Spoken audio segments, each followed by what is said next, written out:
can just announce.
Good evening, everyone. Apologize for the 2-minute slow start. Welcome to the Clovis City Council meeting of March 6th, 2023. I'll call this meeting to order, and I will ask Councilmember Baskel to lead us in the flag salute, please.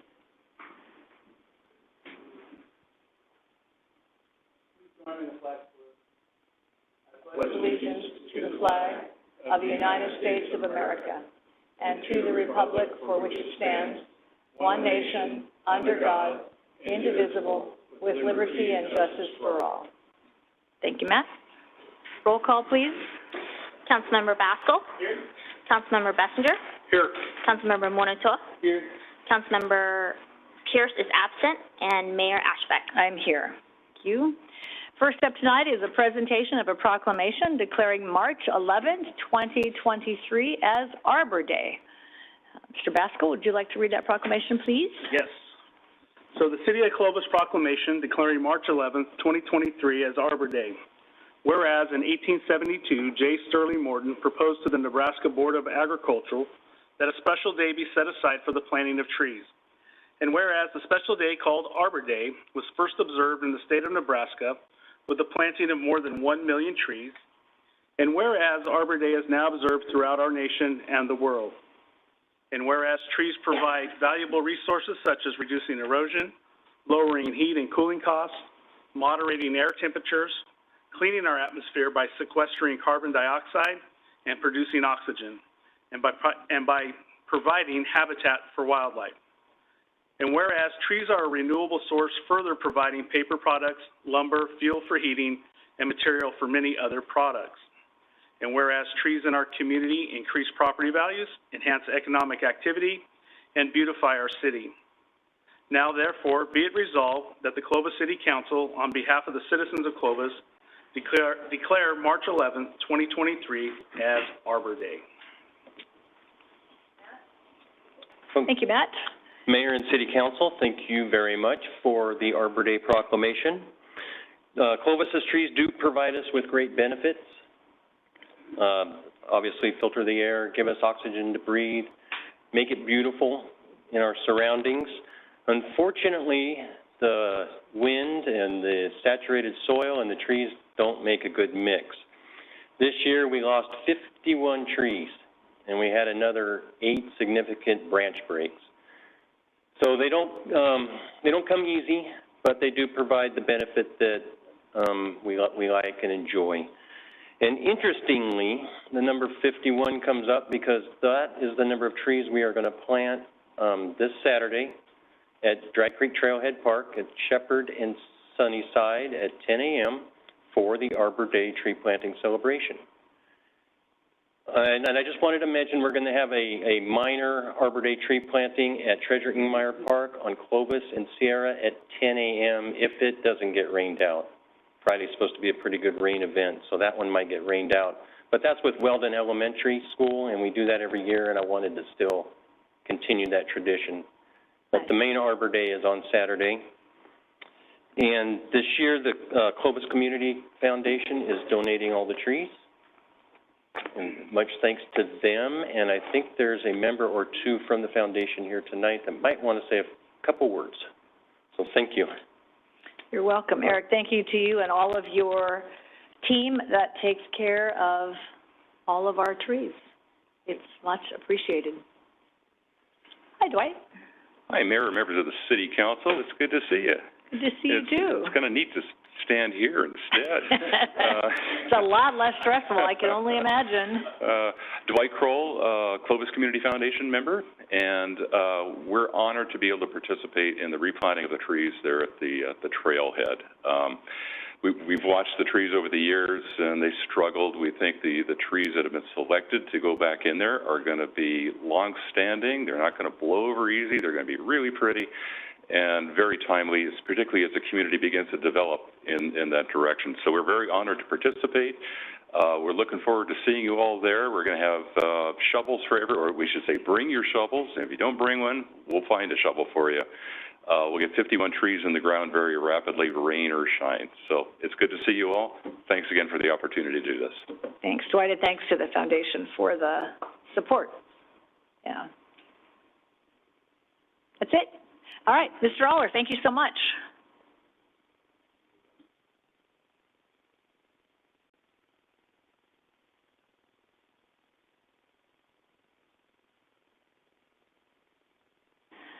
We appreciate you and all of your team. Okay, next up on our agenda are public comments. This is a chance for folks to address the council on items that are within our jurisdiction but not on tonight's agenda. Anyone here in the audience wishing to address the council on an item that fits that description? Anybody online, Carrie? No. I will note for the record, we have, I think, one public comment asking the council to reconsider their stand on backyard chickens. And the other item we received is in relation to item number 12. Ordinances and resolutions. With respect to the approval, the reading of the title shall be deemed a motion to waive a reading of the complete resolution or ordinance, and unless there is a request by a council member, the resolution or ordinance be read in full, further reading shall be deemed waived by unanimous consent of the council. Next up is the consent calendar. These items are considered routine in nature. We act on a list of them with one single vote. Council members may choose to pull an item off of that agenda as well as the public. So we'll do the consent calendar now. I would ask to pull item number 6 regarding a 10-year lease for the Historical Society. I'm on that board, so I'm going to recuse myself from that particular item. So, Mr. Mayor Pro Tem, I'll ask you to do item number 6. Anyone else wishing to remove any consent items? Anybody online? No. Anybody in the council chambers? All right, so I will entertain a motion for the consent calendar, items 2 through 11, minus number 6. So moved. Is there a second?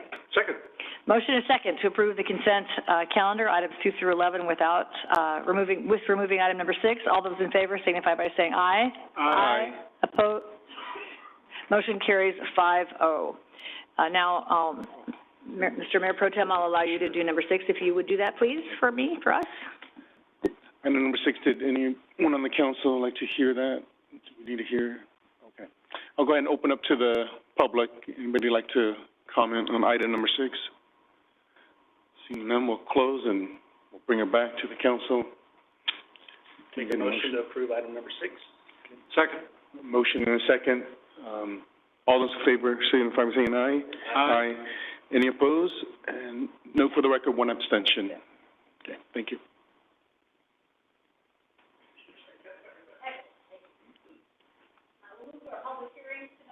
I'd like to ask my colleagues if you would be all right if we moved up item number 19, which is our Historic Preservation Committee. At the risk of making them all stay till 11 o'clock at night, you're welcome. You okay with that? All right, so we'll move up item number 19. Hold on, the new page.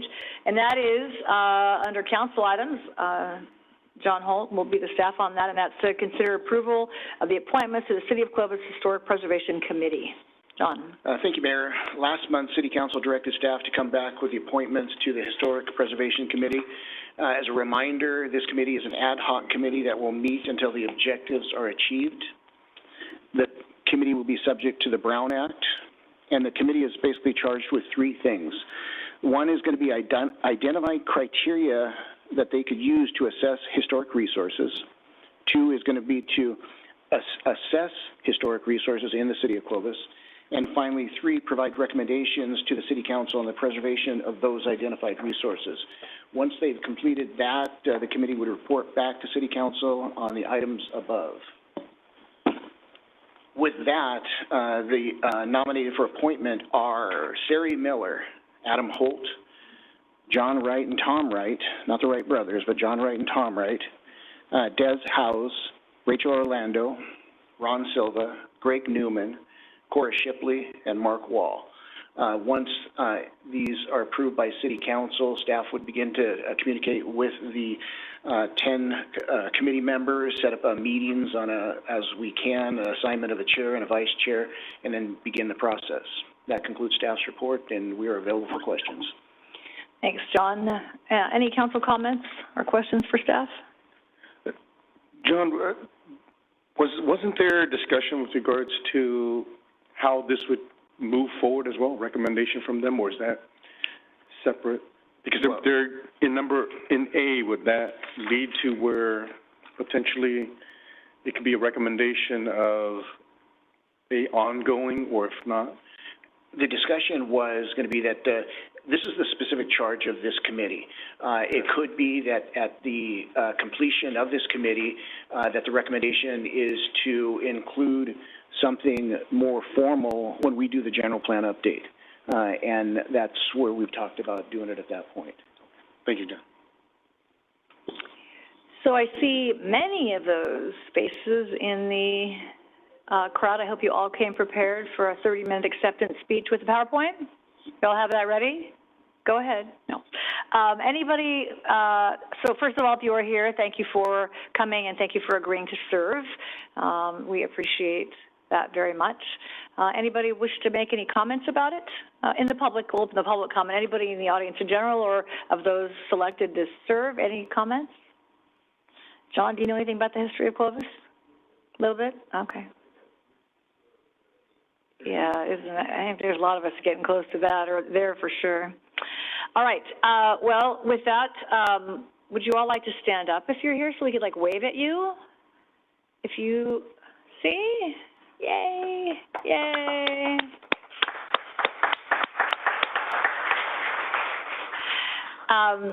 Thank you very much for it's an adventure, it's a uncharted path. We're not really sure where it's going to end up, but it's the right conversation to have that people that care about our city. And as we get bigger and bigger, it'll be more important to hold on to what makes Clovis special, and part of that is our history. So thank you all.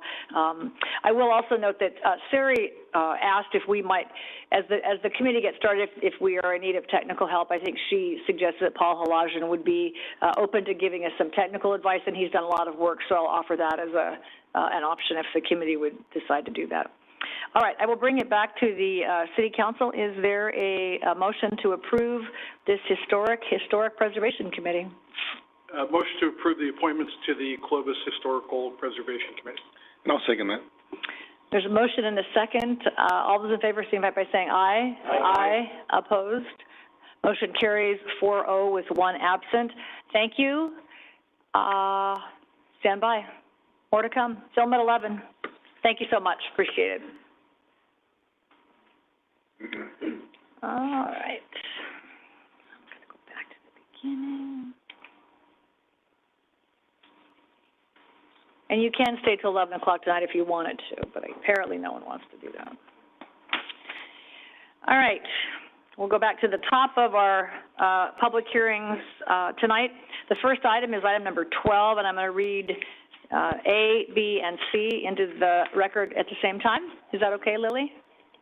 All right, item number 12, consider items associated with approximately 1.04 acres of land located on the north side of Alluvial Avenue between Sunnyside and Fordham Avenues. Stallion Development and Construction, Armin Zakarian, thank you. Owner applicant, and Dan Zach is the representative. Item A is consider approval, a request to approve an environmental finding of a mitigated negative declaration for general plan amendment GPA 2022-001 and rezone R 2022-001. Item B is consider approval of GPA 2022-001, a request to amend the general plan to redesignate the subject property from the low-density residential 2.1 to 4.0 dwelling units per acre classification to the medium-high classification, which is 7.1 to 15.0 dwelling units per acre. And C is an ordinance for rezone 2022-001, a request to rezone the subject property from the R1 7500 single-family residential 7,500 square foot zone district to the R2 multifamily medium-high density residential zone district. And the staff is Lily Cha with a colleague, it looks like. So whoever is going first, thank you, and take it away. Thank you, Mayor. Good evening, council members. Before I begin, I'd like to note that there was a public correspondence received earlier this morning that's been provided to you on your dais. Wait, can I just, oh, yes. I'm sorry, I didn't say that. Yes, sorry. We actually have two. One is from Darren Alford, in opposition to the plan, and the second is from Suzanne Tang or Tangi with some concerns about the project. So thanks for mentioning that, Lily. Thank you. Alrighty.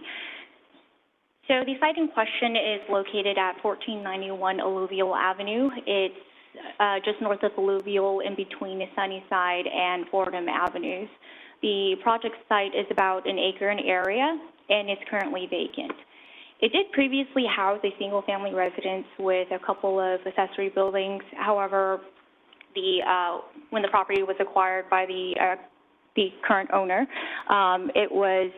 those structures were removed because of dilapidation from fire damage and abandonment. The property is surrounded by existing single-family residences to the north, to the east, and to the south across Alluvial Avenues. And then on the west, it's abutted by an existing church site. These are just some photos of this site as it is existing now for your reference. So the intent for this general plan amendment and rezone request is for the development of a 12-unit multifamily project. And in order to do that, the land use for this site must be amended as well as the zone district. So as you know, the city is guided by its general plan, and a general plan amendment is required to change any part of that general plan.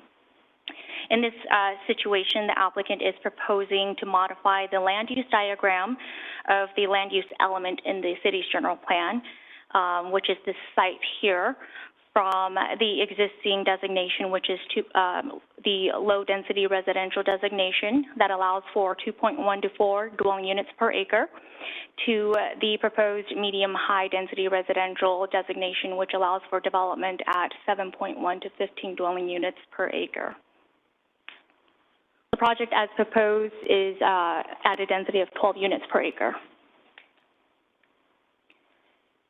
Associated with the general plan amendment request is the request to rezone the site from the existing R1 7500 designation zone district, which is a single-family zone district that requires minimum lot sizes of 7,500 square feet, to the proposed R2 zone district, which is a multifamily residential zone district.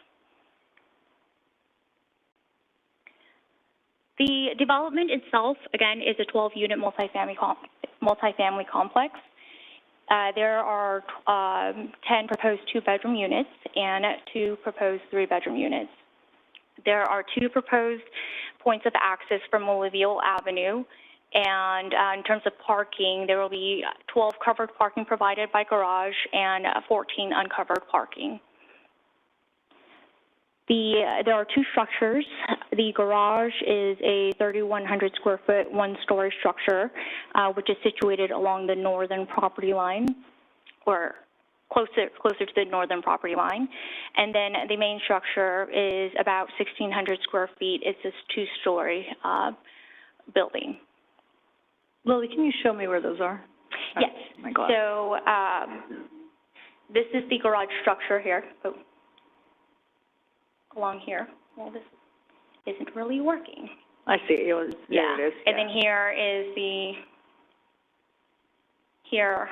the main structure, the units. Thanks. Mm-hmm. So with this project, the applicant will be providing about 5,400 square feet of open space, which is centrally located between those 2 structures here. It's an open space area and a seating area, covered seating areas.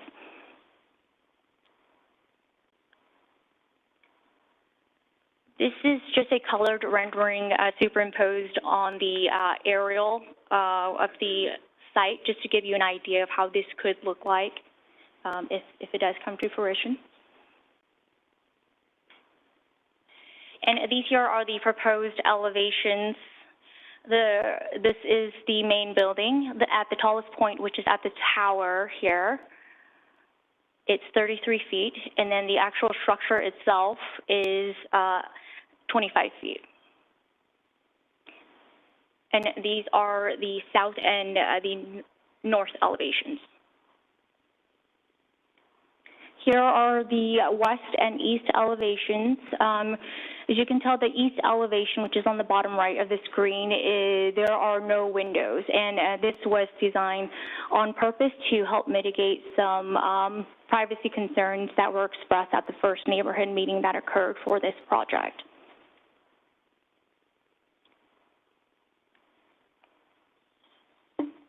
And then these here are the elevations for the proposed garage structure. It's currently proposed at the tallest about just under 13 feet. However, after the second neighborhood, actually after the Planning Commission hearing, the applicant went back to the drawing board and is proposing to increase the height of the structure a few feet to provide for additional storage space in each of the garage units, overhead storage. And the applicant will go over that proposal in more detail. So as required by city policy, the applicant conducted two neighborhood meetings. The first was on April 5th, 2022. And that's a part of the required neighborhood meeting. The applicant did volunteer to host a second meeting later that month just to follow up on some of the concerns that were expressed by the neighbors. And then the second required neighborhood meeting was conducted on February 22nd. Some of the concerns that were brought up generally had to do with the depreciation of property values, traffic, noise and lighting, the invasion of privacy from the two-story structure, increase in water usage, increase in crime, change in the neighborhood characteristic, and parking overflow into the neighborhood.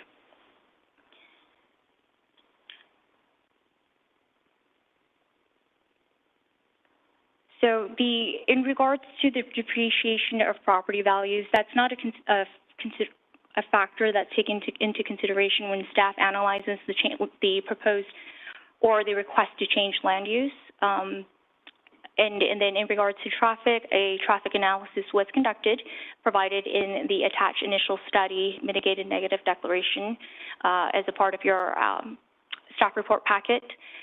And the findings were that there would not be any significant impacts with the addition of with the development of this project. In regards to noise and lighting, the development, as with any other development, would have to adhere to the city's performance standards. And lighting is typically analyzed during the site plan review, building plan, and engineering plan review phases. In regards to invasion of privacy, as indicated earlier, the applicant did make some effort to design the project to mitigate privacy concerns as much as possible. If we go back to the site plan here, again, with the removal of windows from the east-facing property line and then situating the building as far to the south along the alluvial as development standards would allow. And then, of course, as far away from the existing single-family residences as development standards would allow.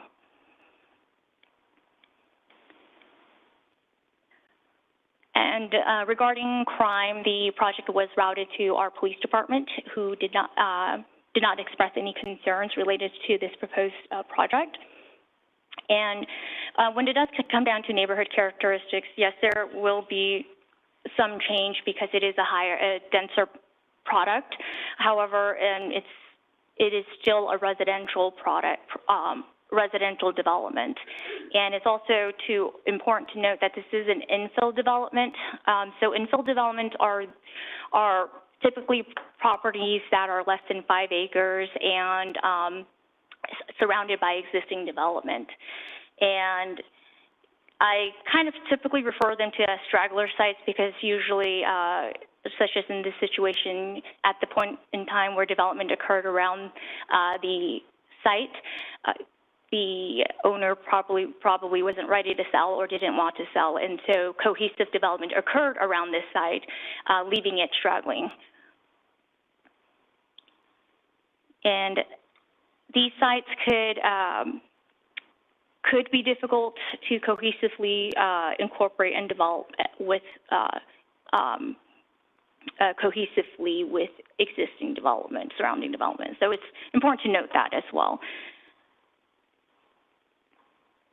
The Planning Commission did hear this project at its January 26th meeting and approved the project with a 5-0 vote. Staff was able to make findings that the project is consistent with some of the city's general plan goals and policies as outlined in the report, and was able to determine that the amendment, the request, is not detrimental to the public interest, health, safety, and convenience, or general welfare of the city, and that the parcel is physically suitable to accommodate the proposed development. In terms of compelling reasons, the project would develop an underutilized infill property. It'll also provide an alternative housing type in this area, as well as contribute to the city's housing stock. And for those reasons, staff and the Planning Commission recommends that the City Council approve the ISM&D as well as the general plan amendment request and consider introduction of the rezone request. This concludes my report, and I'm open for questions. Thank you, Lily. Dave, are you going to comment, or are you just not anything to add, or are you just there for? Just here for backup, and in case there's any questions. Okay, all right. That I can help Excellent. Thanks, Lily. Nice job. Any questions for staff on this item? Thank you. Just for the record, I live close to this project, but not so close that I can't consider it. I pass this site sometimes 2-3 times a day.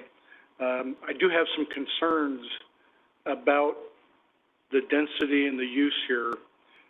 First one is traffic concerns. We're going to be, can you bring up, I think it's Fordham.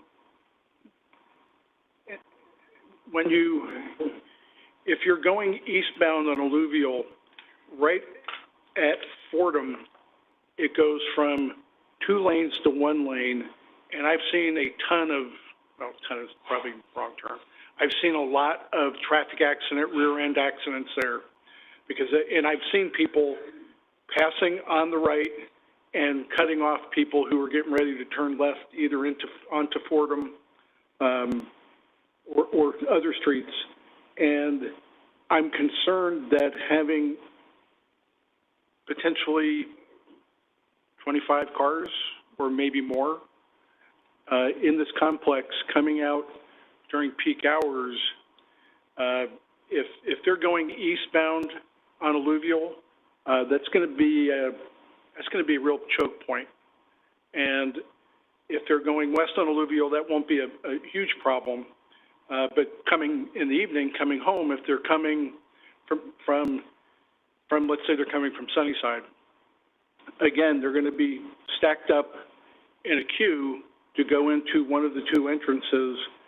And I'm concerned that without us mitigating the south curb line Alluvial, which I understand from my conversation with the traffic engineer that there's some issues there, that's a traffic hazard. Has that been considered by staff?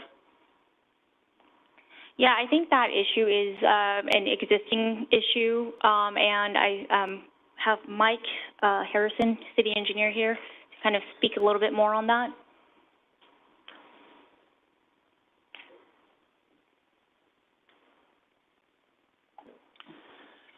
Yes, thank you. Yes, it is an issue. We are monitoring that segment.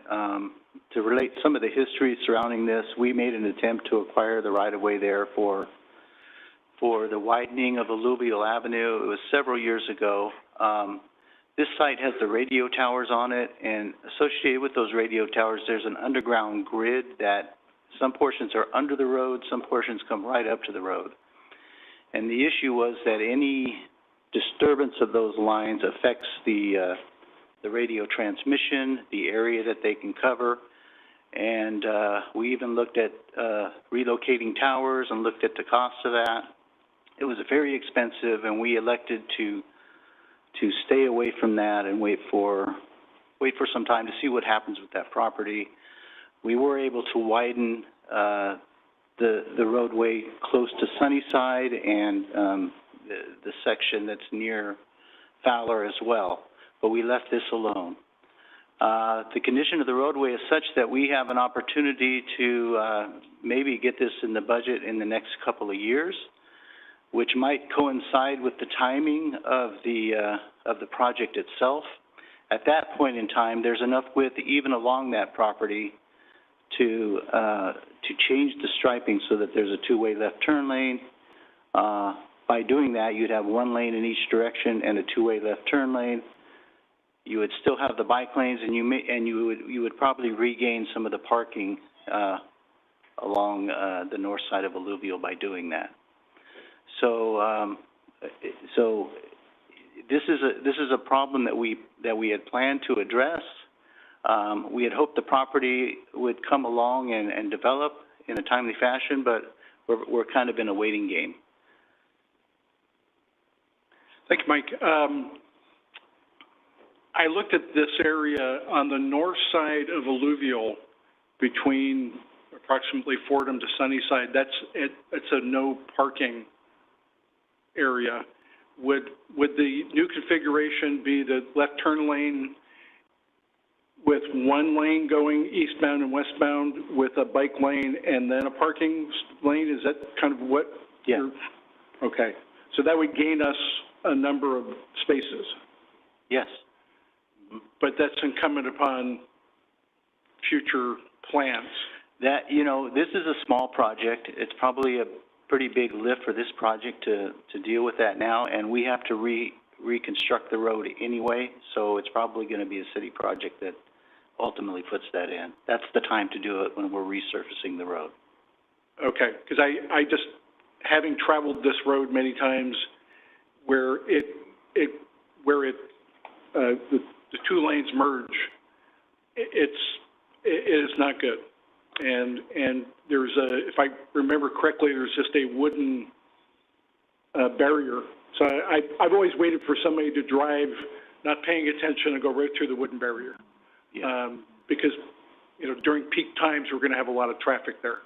So that's obviously a concern for me. It comes down to parking concerns.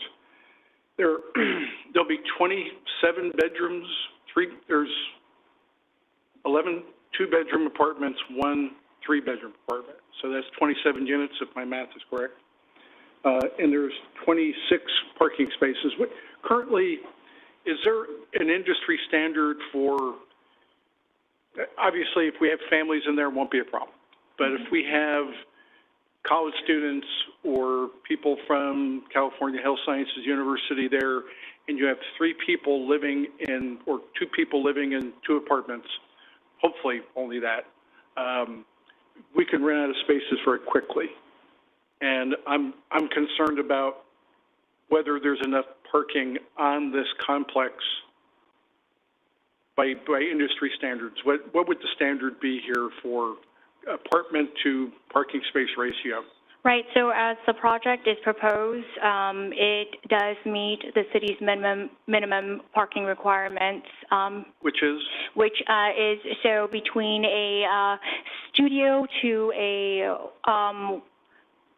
2-bedroom unit, excuse me, between a studio to a 2-bedroom unit, each of those units would require 2 parking stalls, one of which would be covered and the other doesn't need to be. And then for 3-bedroom units, we require 3 parking stalls, in which one of those units will have to be covered. So what is the requirement? So a total, for this project, a total of 26 stalls is required. Okay. So they meet the requirement? They do, okay. Yes. I did read the Planning Commission notes on this, and there was comments about a privacy fence. was there a determination made on how high that would have to be? I mean, there's some of the public comments we got were asking for some fairly high fences, which I don't think are really appropriate. But was there a determination made, or is it still in the planning stage? Yes, so the site plan cannot be approved without approval of the general plan rezone, but we did come to a determination that the project will have to meet the city's objective standards for multifamily development, and that includes the fencing height. The city's development code allows a maximum fence height of 7 feet, and that's from the highest grade. So as the property sits now, it's about 2.5 feet lower than the surrounding residential properties, single-family residences. So if you're standing from the single-family residence side, the fence will look like a 7-foot tall fence. But if you're standing on the this subject side, it'll look like a 9.5-foot tall fence. And I realize I'm asking questions that generally would come later in the process. This is kind of chicken-egg thing here. But, you know, the neighbors do have concerns, and I think they're valid. And I guess I'll have a question for the applicant about the aesthetics of the tower. That's all I have. Thank you, Drew. Other questions? Vaughn? Does planning remember the last time we had a GPA to go where it's higher density for multifamily? Because I figure the last ones were where it's already zoned, and then there were just concerns. But on the top of my head right now, I cannot recall what the last general plan amendment for multifamily is. Yeah, so in other words, I don't recall. I don't know if Mayor, you recall. It's been a while for some an application like this to come forward. Yeah, I think we have had applications to make the zoning more intense. I don't know, to multifamily levels, or the kind of the product ends up being multifamily. But I think we have done some of those. Dave? Yeah, the most recent request that I recall was for the multifamily complex that we have called the Osmond Barron project, which is just sort of behind the Landmark Commons project. That was a request to increase the density from a single-family district on a site that accommodates or houses an older church building to a higher density multifamily site, and that was ultimately denied by the city council. That was the last one, but one that was approved. It's been a while. Huh? I was trying to think back. Yeah. Okay. Well, with AB 68 and SB 9, theoretically, with 4 units on this acre, what can be built by right with no hearings on this site?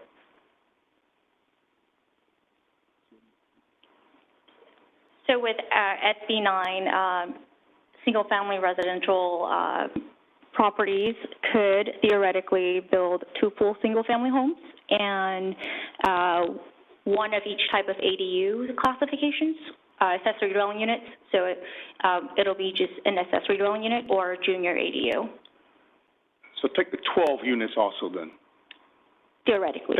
Theoretically. So in other words, they can do it by right, divide these 4 lots, make it 2, and then put an ADU on, and there wouldn't be a hearing. There wouldn't be any, it would just go straight to staff. It would be a by right application, correct? Process, yes. Okay. So they can do 12 by right, and then they're asking 12 here, correct? 12 units 12 here. units, yes. Okay. And these are market rate, I'm understanding? It is my understanding that they are. Okay. And the current zoning or the homes around there that are connected, are there any 2-story? I didn't get a chance to go drive. Are there any 2 stories in the current developments that are there? I think so, and I think that may have been captured in one of the photos. Okay, so some of those homes are 2-story. Okay. And then from the 2nd story where there are, I guess, windows, did we do a line of sight, or does the applicant have a line of sight where can they actually see where they're seeing if they had a pool, or does the line of sight you know, the wall high enough where they won't be able to see the backyard? Yes, The so second when floor. the applicant, does go over their presentation, they do have a visual to show you the line of sight. From that, places where there are windows? From the balconies, And the balconies? yes. Mhm. Okay, all right. I'd love to hear that. And then, let me see. Dress chat room. Okay, those are my questions. Thank you. Thank you, Lily. Here to John. Thanks, Long. Matt? So a quick question on the, are there any similar projects to this at all? I was kind of just following up on what, Councilmember Wanatu was saying. Is there any projects that we have done similar to this? And if we have, has there been any follow-up on any of the negative impact that could have been on the neighbors? I cannot recall anything similar to this. This is a very unique project because it's pretty small for apartment complex. We usually get apartment complexes that are 60 units or over, unless Dave, you can. Yeah. I would say the one that comes to my mind is over at Ashland and Fowler, behind the, but behind the Me and Ed's at Ashland and Fowler, if you buy the daycare center back in there, that was a kind of a single-family cul-de-sac that turned into apartments. So I think we've done it a few times, so I'm sure there's more. And we're Bullard and Temperance, and Ashland and Temperance too. So we have done this on I mean, it's not a new idea for sure. Okay. That's all I have for right now. Infill is hard, though. I mean, I think however we describe it, it always makes for a challenge. I want to go back. I want to do your math.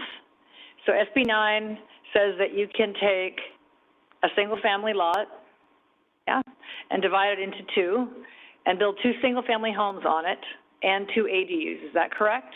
Yes. So in this 1.04, acre parcel, how many single-family homes could I get on there? How many lots would that be? How many lots? So by right, theoretically, with the density and zone district, you should be able to get 4 lots. Okay. And then if you apply SB 9 on each of those lots can have 2 full residences and an ADU. So 12 detached single-family residents, right? Is that what SB 9 calls for? It's not a multifamily strategy. No, it's not a multifamily strategy. The easiest way to consider SB 9 is that where one single-family lot exists, up to 4 dwelling units can be constructed, 2 on each lot that is created, and that can be a duplex. So it can be a hybrid, single, multifamily duplex environment. Okay. I just wanted to make sure I was doing your math. So it could be a total of, in that environment, it could be a total of 16 would be the max, hypothetically. If the planet's aligned. Okay. A couple questions about this. I also drive this street a lot, so I have a couple questions. The property to the west of it is zoned what? That's, I believe that is also zoned R17500. Yes, it is, because the rezone was required to bring it into consistency with the general plan designation. But a conditional use permit was approved for the church use. And it used to be when we had projects like this, because now we're going to create a different kind of straggler, to use your words. Mm-hmm. Yeah. It used to be that we would ask someone to imagine conceptually what would happen if they were going to do that whole thing, or some iteration of that. Because now we just have a simple transaction on this particular property. Do we not ask people to do that anymore? To imagine what that whole corner might be like? Because that's ultimately where this is going to end up someday. Likely. We still practice that in concept. We would ask that for any infill development or straggler site that's going to be left, that the developer provide a concept of how that development could look like and whether or not it can be cohesive with theirs. I'm not sure that occurred with this development here. I know that the surrounding subdivision were piecemeal together too. It's not one whole subdivision map that was approved. It was a couple of tract maps and a parcel map, so that could be the reason why this was left out.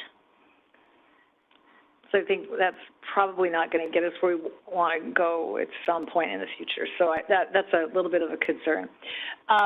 2 entry points off of alluvial into this project. What's the, and then you show those pictures of the road, which are kind of embarrassing. Like, those are horrible pictures of that road. They actually look worse on the screen than they do when you drive them. What's the impact on traffic flow? Yes, so according to the traffic analysis, and Mike will probably do a better job at explaining the interpretation of the traffic analysis, this proposed development in comparison to the what would be the by right development, the single family development, for both AM and PM peak hours, I think there was just an average of about 2 to 4 additional vehicles for those peak hours with this new development in comparison to the single family development. And alluvial is just one lane going on that side of the street, right? Yes. So if that was a single family neighborhood, it would be just probably like a cul-de-sac of some sort, and there'd be one access, I suspect, versus 2, likely? I think likely the city engineer would recommend having a street through, which would be a cul-de-sac street. Mm-hmm. So I think to Drew's earlier comments, having 2 other ways, so if you have a single left turn lane in the center, you're going to have that, kind of people crossing alluvial to go into the project that way. Or if I'm coming from the east headed west, two opportunities for traffic to slow down while I turn right into the project, yeah? Mm-hmm. Okay. And then my next question is, the height of a single family home in Clovis allowed is 35 feet, yeah? Correct. And so the apartments, the 2-story structure is also 35 feet. Is that right? Did I hear that right? Yes, so the tower, I believe it's just architectural, or it could be housing the HVAC units. That's the tallest point, it's at 33. And then the actual building itself to the parapet is at 25 feet. So no higher than a 2-story single-family home that could be built behind the house, for example? Correct. Okay.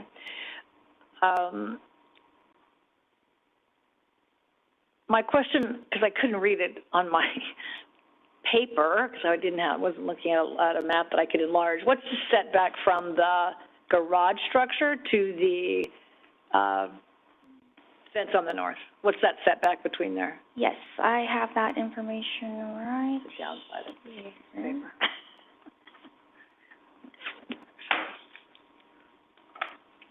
Let me just double check. I don't want to give you the wrong number here. I kind of miss the days when you used to give us those big maps and we'd make all that noise up here and we'd lay them all out. I kind of miss that right now. We can give you that if No, you like. I'm good. I got enough paper up here. No problem. I could just ask you and you could tell me.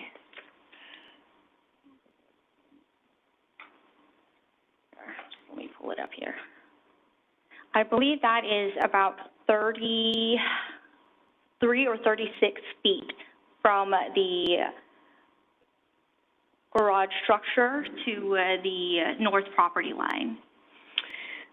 So that's a good distance. I mean, that's probably more than most single-family neighborhoods at 7,500 square foot lots. Yeah, so yeah, it's 33 feet, and then it's 96 feet from the actual main structure to the north property line. Okay. And then my final question is, I don't think I know the architecture is not part of this map. I totally get that. Mm-hmm. To what extent does staff, because now we've seen it, so now we've said this is what it's going to look like.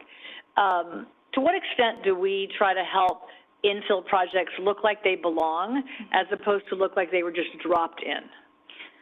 We definitely encourage that, being that this is going to be reviewed in consistency or conformity with our objective standards. We need to ensure that our objective multifamily standards are met.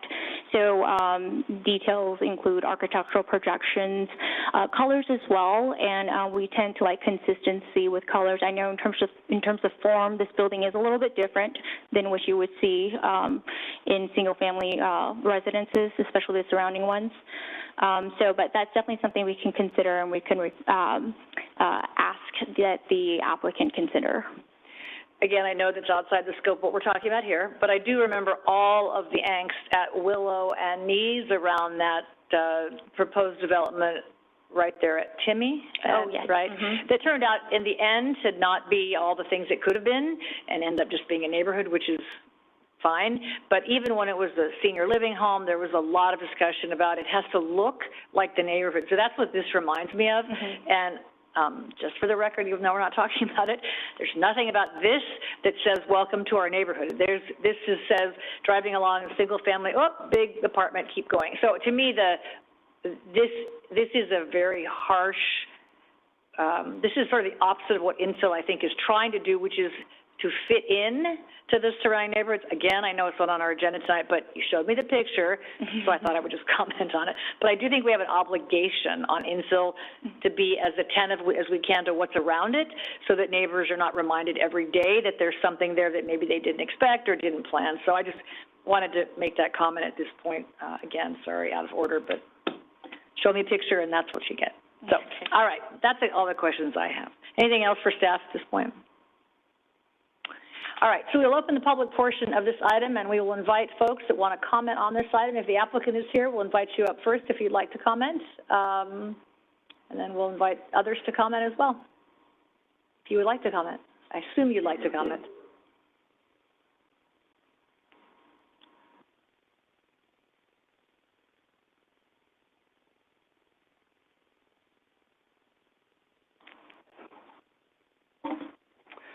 Good evening, everyone. I'm Dan Zach, an urban planner representing Stallion Construction, the project developer. Lily did a great job of summing up the project. I'm not going to take up a bunch of your time. I just wanted to introduce you a little bit to the company, which is a family-owned company headquartered in Clovis that's been building for about 15 years in Clovis and North Fresno. These are a sample of some of the projects that they've done, and the 1885 Austin might be the one you were talking about around Fowler and Ashland, which is one of the Stallion Construction's development projects. They do multifamily and healthcare-related construction projects. As Lily said, there were 3 neighborhood meetings, the 2 required ones, plus a follow-up to the first meeting just to refine the project a little bit and respond to the comments. And the project has gone through a fair amount of revision in order to try to be as responsive as possible to that feedback, some of which, you know, we think made the project better, frankly, even for the future prospective tenants and the business that will own it. So, a few things that came up. One of them was pedestrian safety. There were concerns about maybe with these driveways or people walking by, potentially going to have points of conflict with the cars coming in and out of the project site. And so there were stop signs set back from the sidewalk with a pedestrian buffer that were added in order to kind of give a little bit of space there when cars stop to exit the project site. There was also, you know, the point that was brought up this evening about turning movements onto alluvial came up during the neighborhood meetings as well. There are definitely, you know, valid concerns there. And so it will be marked right turn only for vehicles exiting the project site. To try to mitigate that a bit. In terms of one of the things that came up also was, will there be stacking of vehicles on alluvial waiting to turn into the project site? And to avoid that, there will be no gates into the project for the driveways. That's when that stacking usually happens, waiting for the gate to open, waiting for people to fiddle with the code. The buildings themselves will have a little gate around it, but the parking area won't, and so that'll allow that freer flow in to avoid some of the backups that might happen around a gate. In terms of noise, there was concern that perhaps there would be some speeding through the site as people approach their parking spaces, and so there will be speed bumps placed at these locations on the site in order to try to prevent that. Likewise, there were comments about the trash enclosures, which originally were at the top left corner of the site, where you see that little landscaping area, and they were moved as far into the site as they could go in order to avoid them being a nuisance for the adjacent properties. The line of sight question came up, and that was analyzed. There were 3 different angles that were explored: north, northeast, and east. This is they're pretty representative. This is the north view, and so you can see that the garage really deflects the greatest amount of views. The proposed fence is 7 feet tall, but with the garage, that blocks the view even better than the fence. So really, you won't be able to see into the yards or windows. You'll really be looking right at the eave of the one-story houses that are across.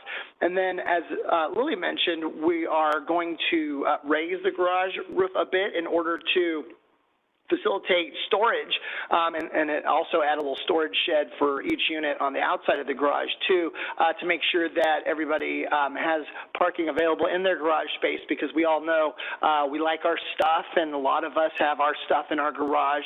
So this will allow people to have their excess stuff in the garage, as well as having room for their cars. So that was something we thought really improved the project that came out of the public feedback, and that would block those lines of sights even more. So we think that'll be good.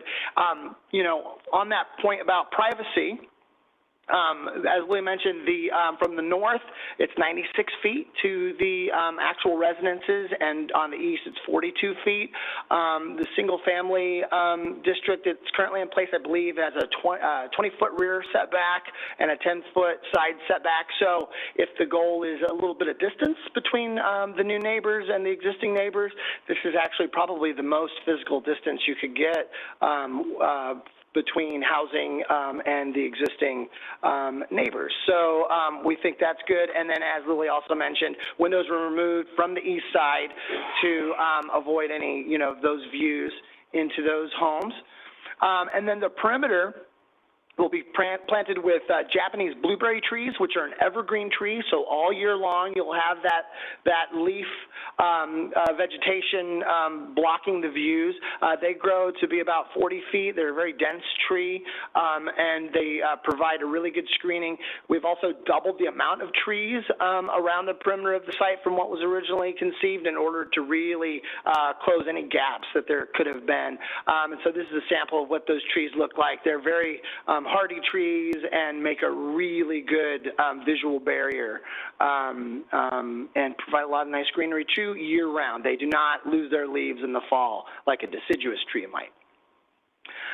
This is a little bit better of a look at the view shed, and so you can see how that garage really blocks that view into the site well, and then any views that might remain, the trees will really do a good job. They're fast growing, so they'll be up above that fence within a couple of years, and the developer is going to put very large trees in from the beginning, so they have a head start. The point was brought up at the Planning Commission about a taller wall, and we looked at that. The wall is already at the 7-foot maximum allowed in the Clovis Development Code, and yeah, to your point, that's a good point. Some of the neighbors even mentioned, gosh, I don't know if I want to have a fence taller than the 7 feet looming over my backyard. So there's a little bit of give and take there. And you can see here that the project site is 2.5 feet, 3 feet lower than the adjacent single-family site. So it'll be nearly a 10-foot wall on the multifamily side of it, but it'll be 7 feet on the single-family side of it. So that ought to block views pretty good as well. So, the project team has really worked hard to hear the neighborhood feedback and be as accommodating as possible, while still, sticking with the vision of the project and trying to find that happy medium. So, I'm here as a project representative. Armand Zakarian, the head of Stallion Construction, is also here. So, if there are any questions that come up, we're happy to respond. Thank you very much, Dan. Any questions for Mr. Zach? Yes. So my question is, oh, I'm sorry. Go. I was looking at longs just naturally, so I didn't, sorry, Matt. Matt. So my question is you brought up the mitigating factors. Have you met with the neighbors since proposing these mitigating factors, and has there been any feedback to you from them regarding that? Yeah, we held the third neighborhood meeting just a couple weeks ago, and so we presented all of these changes to the folks that attended that meeting to update them. Most of these changes were already made in response to the earlier neighborhood meetings, but 2 or 3 of these changes, raising the height of the garages in order to get more storage and some of the things like that, came out of Planning Commission comments, and so we updated them on that and updated them on the fact that we looked at the wall. That came up during Planning Commission. So yeah, the neighborhood folks have seen, the ones that attended the neighborhood meetings anyway, have seen all this, yes. What was the turnout for the neighborhood meeting? I believe there were 5 people representing 4 households that came to that final meeting, and then I think the first 2, there were 9 people representing 7 households, is my recollection. Thank you. Okay, Drew. Looking at the slide that's up there with and I think increasing the height of the garage for storage is a great idea. How are we going to keep light from intruding over the top of that fence? I'm assuming, I know that there are industry available lights that'll keep it from shining that way. Right, yeah. This project will follow the City of Clovis's standards for shielding light from adjacent properties, and you guys have very good standards in place, and we think that that'll be sufficient to keep glare on the site and out of the neighboring properties. I guess the only, and this isn't really part of this, excuse me, a concern that I'll have is if we have a 2-bedroom apartment, and they look very nice and they both have 2 bathrooms. But if we have people double bunking in those rooms, we're going to have considerably more. I realize that as you have no control over that, and that's not part of this, but that, and we're seeing now, I don't know, what do you estimate, or do you have an estimate on what the monthly rent on these will be? I can't speak to that. $2,500 to $2,800 per month. Okay, so you conceivably could have some people double bunking, so just as a concern, but it's not anything that you can do anything about right now. Thank you. Bon? Yeah, on the north and along the walls, will there be no parking? Yes, so let's see here. I will go back to the overhead view to show how the parking is laid out. So let's see if I can make the cool remote control work. Hey, check it out. Okay, so the driveway is kind of a horseshoe shape, and it has no parallel parking along the driveway. That's just for automobile movement. So there are 14 outdoor parking spaces here and along here, and then the 12 in the garage structures. And that's the only parking. There isn't parallel parking along the perimeter. And, you know, maybe for the owner, do you plan to manage and keep it, or are you selling it so someone else manages after you build it? And do you do that with your other properties in Fresno? Thank you. I guess this is, I guess, what else did you look at for this property? I mean, you could have had 12 single-family homes on there if you wanted to execute SB 9. We wouldn't even be having this conversation if that's what had happened. So it's again, not particularly germane, but just out of curiosity, did you think of any other layout or anything for this project? This is eerily similar to the Willow and Knees project. Respectfully, this isn't very interesting. It's just a square building on a square lot with square parking lots. So did you think of anything else, or talk about how you landed with this versus 12 single-family homes? Yeah, you know, I'll turn it over to Mr. Zakarian to talk a little bit about background, but before I do that, one thing I'll just say is just a city And if I offended planner. you by saying it wasn't very interesting, I'm really sorry. I didn't mean to offend you, but I mean, it's just like, well, okay, so, anyway, that's all. Yeah, the site is not large, as these kinds of sites go. And so, just as a city planner, urban designer, one thing that I thought when I saw this site was how cramped it would be with single families utilizing AB 68, SB 9. The bulk of the site would be taken up with the cul-de-sac. And so that would push everything out to the perimeter, and there'd be very little on-site open space available for folks. So in terms of having a buffer from the neighbors, and having actual usable open space on-site, the multifamily layout, as unremarkable as it might be, really does provide probably the best buffering and the most usable open space for the folks that will live there, and the most kind of space for the people around it. So even though there are state laws that enable a real maximization of this site without the public hearing, as you mentioned, it really, it was expressed to me, they didn't feel that create as good of a product, and they were willing to go the extra mile and go through this process in order to do something that is laid out nicer and would be a little bit more livable than something that's mainly a circular road. Yeah, no, that's fair. That's a great answer. Do you want to add anything to that? Would you say it into the little red light there? Yes, hello.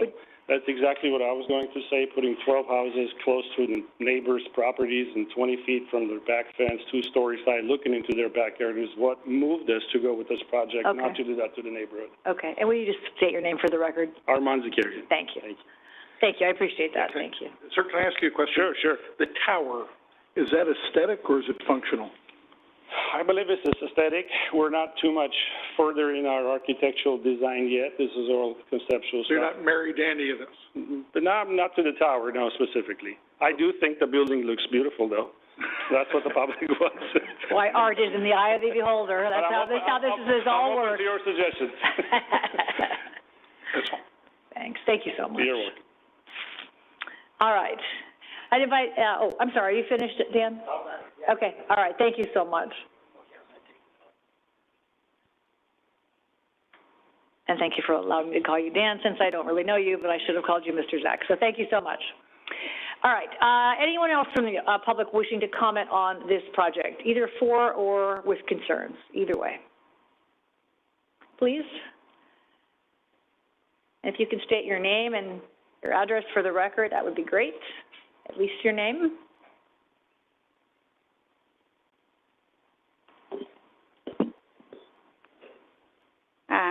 Good evening. My name is Linda Alvord of 1538 Bedford Avenue in Clovis, California. Our property, my husband couldn't be here, so he wrote you, hopefully, a nice letter. All it said, actually, it was in opposition. That's it.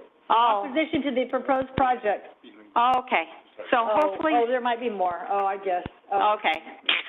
I didn't turn it over. He can get wordy. You look so surprised, like, well, he only said that. Got it. All righty. I want to thank you guys for your service, Mayor Ashback and elected council members. I wrote out stuff, and hopefully I can get through it because I feel pretty nervous. I usually don't speak in front of the public a lot. I realize that this project is small compared to many things that you have to deal with: labor contracts, contracts for services, public transit systems, things that amount to millions of dollars. Concerning the land use policies in Clovis with our general plan, a couple of things I've read through is that goal one is that we would have and maintain quality neighborhoods. The proposed development is on land use once containing a single-family residence that's been demolished. It could have been developed into 4 residential homes. It's been mentioned that SB 9 maybe could be used for those 4 lots. However, as I read SB 9, those are for homes that are intergenerational wealth building, where people own the property, they are homeowners, they then split the land to keep it within their family and help their families. And I'm not sure that it would necessarily, if this was for residential lots, that SB 9 would be applied. That's speculative. Anyway, if the land were developed for residential homes and with the current new home prices, they would sell for over $500,000 apiece, providing new tax revenues and satisfying the city with providing some housing, okay? Maybe not as much as the apartment building. Historically, in the city block, which has alluvial on the south, Sunnyside on the west, Nees on the north, and Fowler on the east, there were at least 3 or 4 different builders in 1994 when we bought our property. And there were several other parcels that were undeveloped, that were large parcels that have since been developed. One was along Bedford, and it was an extension of Bedford from about 1538 clear to Sunnyside. When the developer came in 2010 to develop that land, they made it single-family housing. The north part of the city block at Nees and Sunnyside has also been developed, and it was all single-family residential building. And so many of us expected that any development of lots would continue to be single-family housing, okay? And so goal 1 is to keep a quality neighborhood, and we feel that considering some other options other than a 12-unit apartment building would help keep the quality of our neighborhood. Policy goal 3 in our land use general plan has policy 3.6, and it may not apply particularly to our part of Clovis, which is the Herndon Shepherd area, but it says that when you develop land, you keep the densities within one range of what the land is already designated. The land is currently designated as low residential family housing, which means I believe it's 2.1 to 4.0 houses per acre. The next designation would be medium density at 4.1 to 7.0 units per acre. And we suggested that to at the very first meeting that we went to. And the construction development company didn't seem open to that at all. And I just feel that maybe our neighborhood is worth the consideration of policy 3.6. Mr. Bessinger, you brought up my third point about the parking and the traffic that goes on alluvial. And that is not the problem of the developer at this point. It has a lot to do with that radio station, which engineering we've talked to several times at our family, at the neighborhood meetings about what's going on there.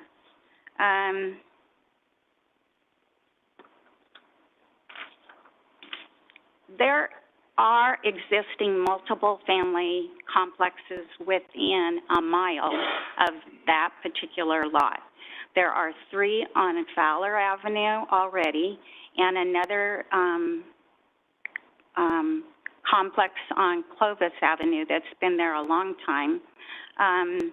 And they all are currently advertising apartments for rent.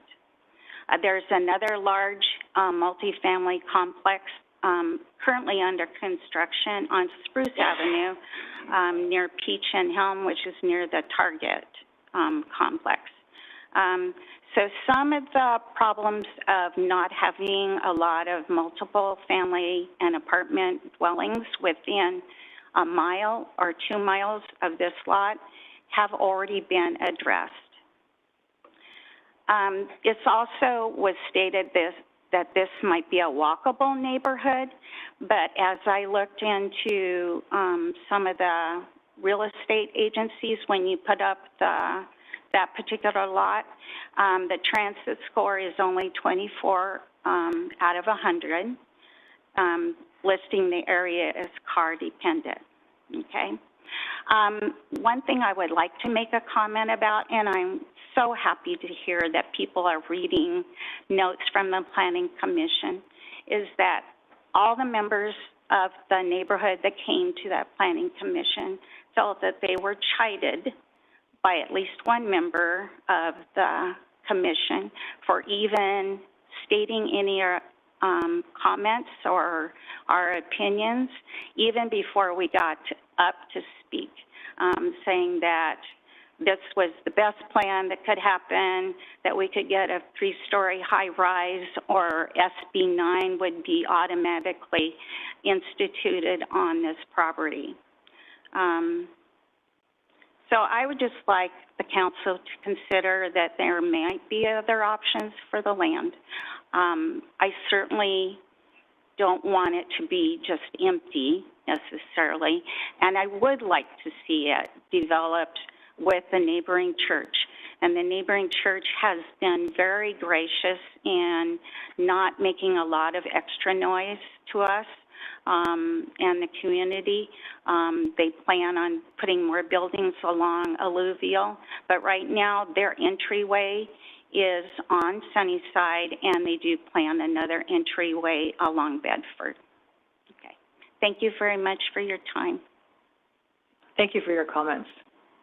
Don't tell your husband I forgot to read the rest of his letter. Doesn't say turnover. All right. Anyone else wishing to comment on this item? Anyone online? Oh, while you're coming up, anybody online, Carrie? All right.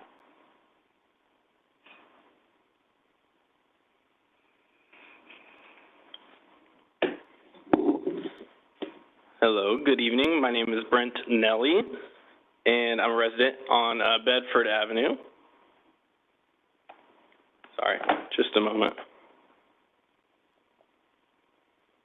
But before I do start, as Linda noted, and I'd like to echo what she had said, just want to take the opportunity to thank you for your service to this community.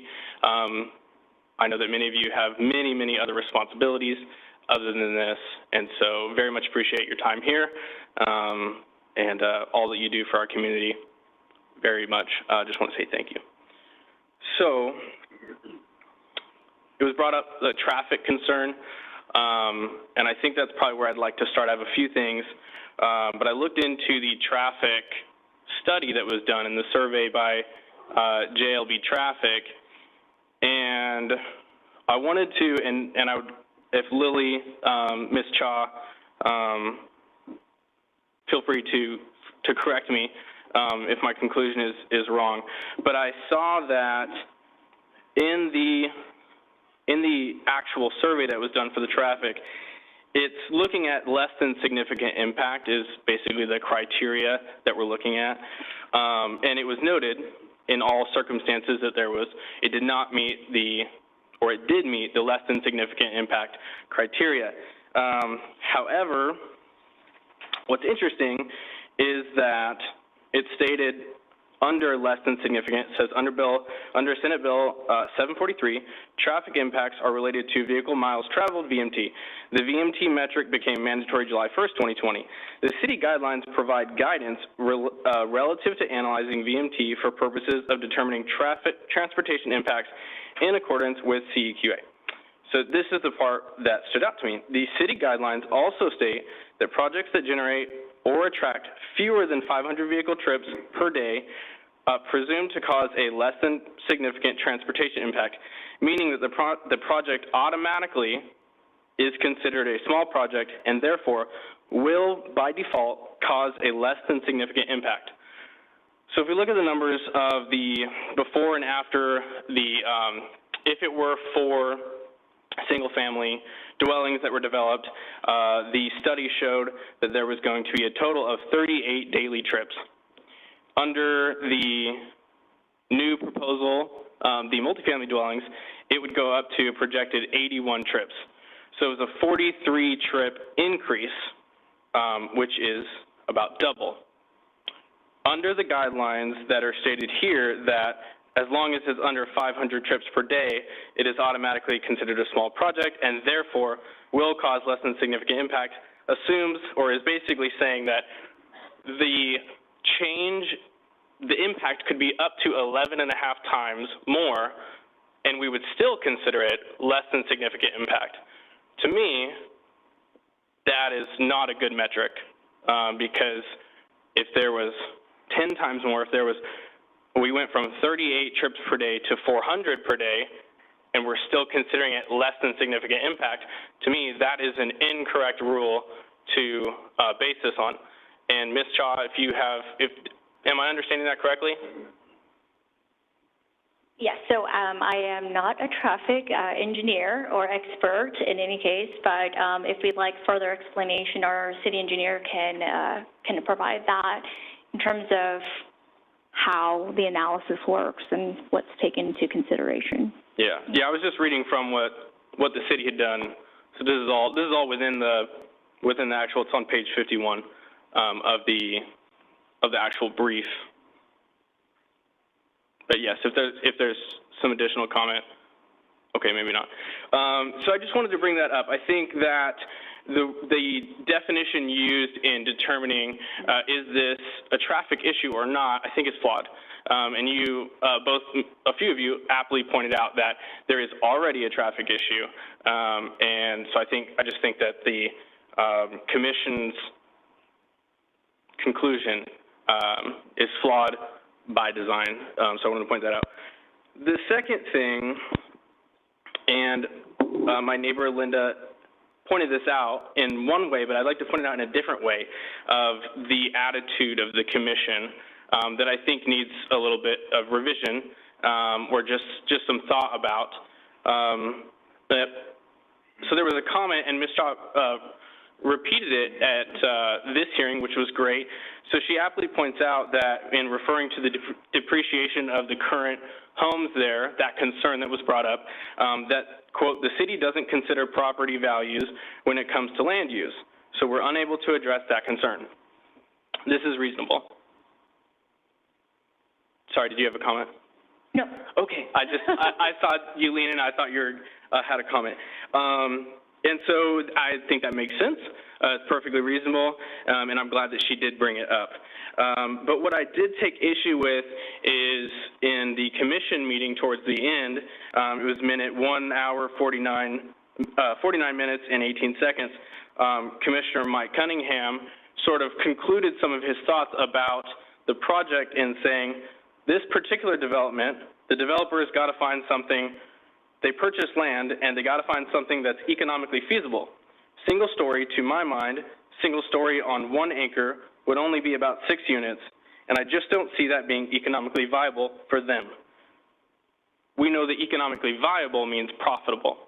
And to start off the commission hearing and saying that the property values, hit depreciation possibility to current owners can't be considered, but then sort of capping off the meeting with saying, well, we do have to think about the profitability and economic feasibility of the developer, to me, is a pretty significant double standard, and I think points to how many of us felt that the commission wasn't quite being totally impartial, and also had their mind a bit made up before we really started. Are there any questions at this time? No, but I was supposed to be keeping track of time, and I didn't do a very good job. So I'm just going to ask you to wrap up, because I think it's been a little bit longer than 5 minutes, but you can just wrap up. Thank you so much. No problem. Yeah, but I think I wanted to point out, Mayor Ashbeck, you noted that this current project, this current proposal, really doesn't fit in with the surrounding area. And I just wanted to draw attention to one that I think does very well and should be a standard or something that we can point to say, that's a great example of a project done well. Just down the street on Fowler and Alluvial, on the corner, there is I forget exactly what it is, if it's a senior facility, I don't remember its exact name. And if we were able to pull up a picture, I know I'm a little bit over time, so probably not.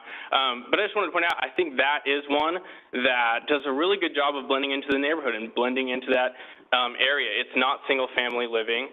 However, it is something that I think could be held as a standard or just a good example of how we could do this a little bit better than what is currently proposed. Yes, and with that, I yield, but thank you very much for your time. I know, I always wanted to say that. I yield my time back to the, whatever that is. Thank you for being here. Yes, thank you for having me. From Clovis. Thank you so much. Appreciate it. Anyone else wishing to comment on this item?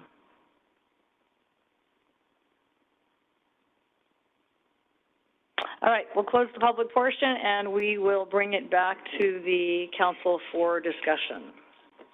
There are 3 items in front of us on this one particular item, so comments or Drew?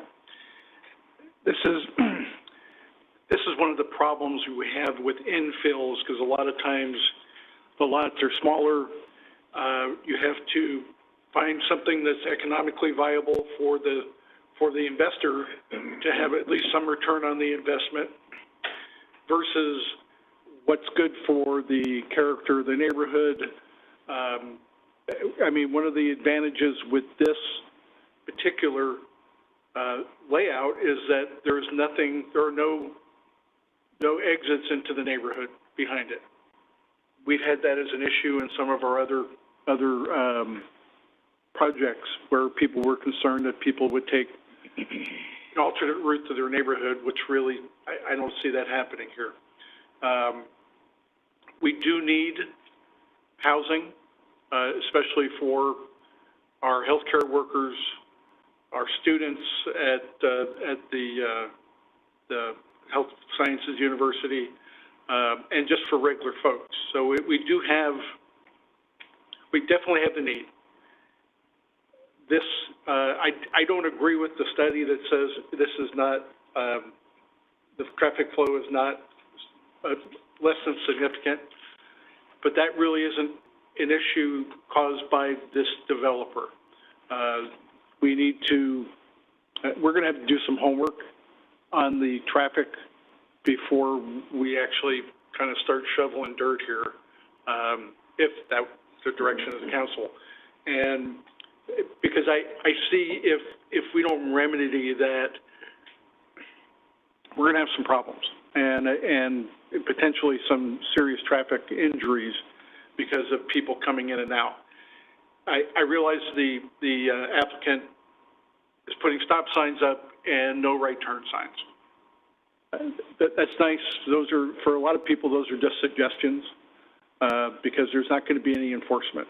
It's not something that the police department is going to enforce because the signs aren't put up by us. I would imagine that we're going to have problems with parking along the perimeter, but that's again something that the police department is not going to enforce. So my major concern with this isn't the land use itself; it's the traffic problems that it's going to cause later. So that's all I have. Other comments? I would say that my concerns are actually changing the land use from, being residential, because the entire area is residential with R1 7500 to the northeast, south, and west, and then to change the zoning in that one neighborhood, or that one lot, that 1 acre lot into, a higher density, I do think has an effect on the neighborhood. Also, then what does that happen to the property to the west? Does the property to the west now say that as an opportunity to put apartments in? Now they changed their designation from R1 7500 to wanting high density in there as well. So those are really my concerns with it, and the traffic is an issue. You know, I think the traffic plan really needs to be worked out for that area before anything is put in there, because I too travel Alluvial Avenue, and it is, everything described.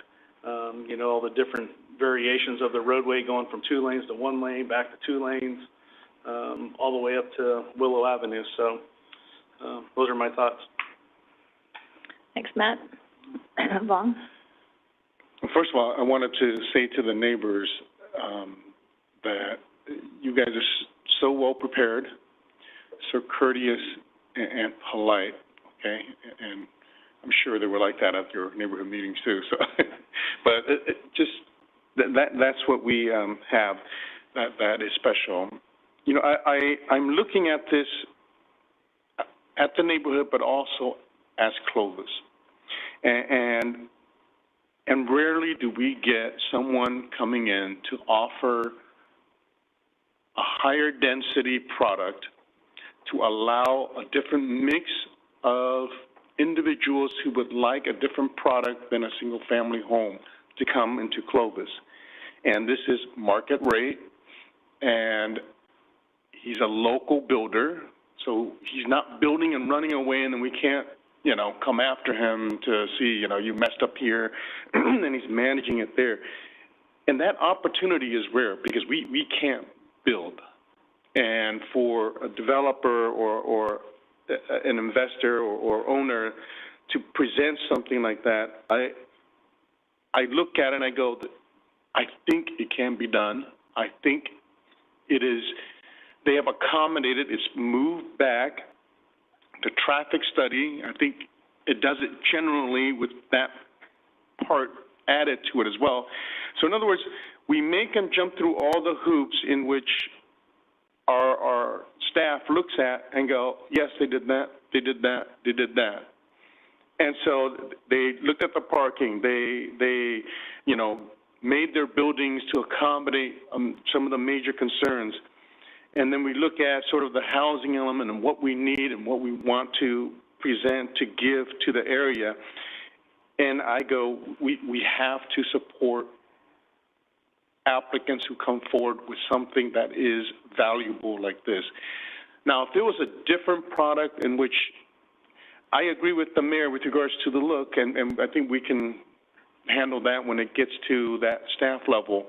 But at the moment, we need to be able to encourage, but also support how we move and do this other than relying on someone using a by right, you know, code or SB 9 from the state to do something in which then we have very little say. And so for the applicant to present, I think I have seen the one, I think the neighbors were concerned at Ashland and Temperance. It was market rate, very nice, nicely done. Ashland and Fowler? Temperance and Bullard. Yeah, Temperance and Bullard, Temperance and Ashland, and then Ashland and Fowler. So I've seen those, and they have been very well done, especially with the staff being on top of it and making it something that is presentable. And so with that, I believe the traffic will be alleviated when that radio area gets fixed, when it becomes where we can actually make it fully striped and the way it's supposed to be. So I am in support of what is before us, and I'm comfortable with the recommendation the staff has brought forward. And then with regards to what the experience at the Planning Commission, you know, they're appointed by us. We apologize if you ever felt like you weren't listened to, or if you felt like what you said didn't have any effect. But I believe that it's important.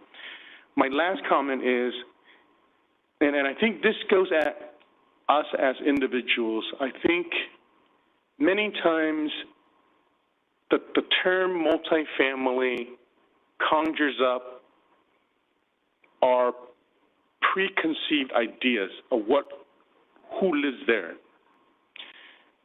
But I guarantee you that when that child, like I kept saying before, when that child from this new we'll call it an apartment, this apartment goes to Century and your child from a single family, no one ever comes home and says, do your parents live in multifamily? No one says that. Yet before we build it, we make it a big deal. A multifamily, oh no, I don't want them. So notice, I look at that and I go, why? Why do we do that? You see? We're good people in Clovis. And so good people come here. Good people want to live here. And we need to offer the opportunities for good families to be there as well. Because after it's done, I think it doesn't matter who lives there, as in we never make that distinction. And I always say, maybe the rent's lower, but we never complain if the neighbor across the street rents it for $500, right? It's below affordable, but we never complain. But if someone, if they're going to make an affordable housing project, we go, well, it's only $1,000? How come? So in other words, as long as we're fair across the board and apply it to everyone, then I say fine. But I think that people deserve a chance to live in our great city, and we need to build diverse housing options, and I think this is an excellent opportunity for people to live there and for their children to also attend Century, to attend our schools, and to have our services of police and fire. So that's my overall feeling with regards to multifamily enclosed. Thank you. Thanks. And I'll just add in a couple thoughts. So I've done this a while, and there are a few phrases that aggravate me beyond aggravation than you could do worse than this project. That is no reason to approve anything. We could do better too. So if you've heard that, for me personally, that is just, we don't do that in Clovis. We don't settle for like, okay, it's good enough, or that's just not how it works here. So wherever that came up tonight, that just, that is not the way we plan in Clovis. We could do worse, we surely could, and we could do better. So I think we can never use that as a reason to approve anything. I do think this is a very difficult piece of property. We do this to ourselves, then we complain about how hard it is to develop it, so we got to work that out. But I think it's the right place for something. I just think this is the wrong thing. I think it's the right lot. I think we can get there. I don't know if you're in a big hurry to move this along. I think you need to do some more work. And I know we're not looking at the design, but I want staff to hear. I'm afraid if we approve all this tonight and it comes back looking like that, we've just given up any ability to sort of rethink that. Our neighbors deserve it to look like their houses, so that you don't drive down Alluvial and go house, house, house, ooh, house, right? That's not protecting the character of that existing neighborhood. So I think there's something that can be done on this property. I agree with Fong. Thank you for investing in it. Thank you for wanting to do something in Clovis. I just don't think this is it. And I'm not convinced this is the best we can do or that we could do worse. So I'm a fan of, let's keep thinking about it unless you're in a hurry, but we could continue to decide into our next general plan cycle if that's something you would consider. But I just don't think we've done enough work here. And I also think that it is slightly irresponsible on the city's part to move ahead without addressing the street. The traffic problem, it's already bad. We're not going to make this project pay for it because it's so small. So I'm a little bit, that's a little bit uncomfortable that we would not do some way to mitigate the traffic flow in Alluvial. So right lot, right idea. We could do worse, but we could do much better. So I'd be inclined to taking a moment and going through another general plan cycle, working with our staff on the look, on the development, on the integration in our neighborhood. And I guess the second thing I will add, sorry, now that I'm on a roll, I thought I heard one day a few months ago, or I don't know, last year we were talking about density and what density bonuses, and somebody said, well, our trade-off for density is we're going to put in trash cans. And I about had a nervous breakdown. I have to say, respectfully, a stop sign is not any traffic not any pedestrian safety measure. a stop sign on a private piece of property at best is a suggestion. I mean, so we can do better. We could do lights. We could do bollards that have lights, and people could say they're crossing. Because in the dark, that's going to be a really hard place to cross. So again, we could do worse. We could do better. Would love to see what else we could kind of keep talking about. But I'm not interested in supporting it tonight. But I would be interested in talking about it. I think it's right. Something has to give on that property. It's probably never going to be 4 houses. Let's just go with that. But I think we could do better than we have today. So I would be interested in continuing this to the next general plan cycle, but that is up to the applicant. It is your project, so you can decide, and my colleagues as well. But I think we're on the right track. I just don't think this is right quite yet. So those are my comments. So I would entertain some motion or some thought from staff, or anybody wants to keep talking about it for another cycle? What is the next cycle? You can do it 4 times a year. So when would the next general plan cycle be? Could be next week if we decided to make it next week. Yeah, we don't have set cycles at this point. We've allowed them to float based on the level of business that's coming in. So there's something specific that you'd like staff to work on. I heard a little bit about design. I'm not sure if we can fix the situation on alluvial, you know, and whether it's 1 or 3 months from now. But we're certainly willing to go back and work with the applicant and see if there's some adjustments to the project that can be made to make it more palatable. I'm just one. That's my view, but I'm just one voice up here, so I would let others weigh in on that idea. Mike, do we have a conceptual plan for fixing alluvial ready to go, or are we going to be in your head? Okay, so that could take a year and a half? It's not currently in the budget. Right. We could put it in the budget for next year, but there is room with the existing footprint to put the lane configuration that I talked about. There would be a slight weave where we go across that vacant parcel, but the lanes would all be there. So, you know, with the condition of the road, it's alligatoring really bad, so we do need to reconstruct it. There's no point in striping it or restriping it now in the condition that it's in. So we intend to put it, or consider putting it in the budget for the next fiscal year, and it's going to take us a year or so to get it on the ground. And you said that there may be some underground infrastructure that we're going to say, surprise, we didn't know that was there, or do we know it's there? We know it's there. And it's not good?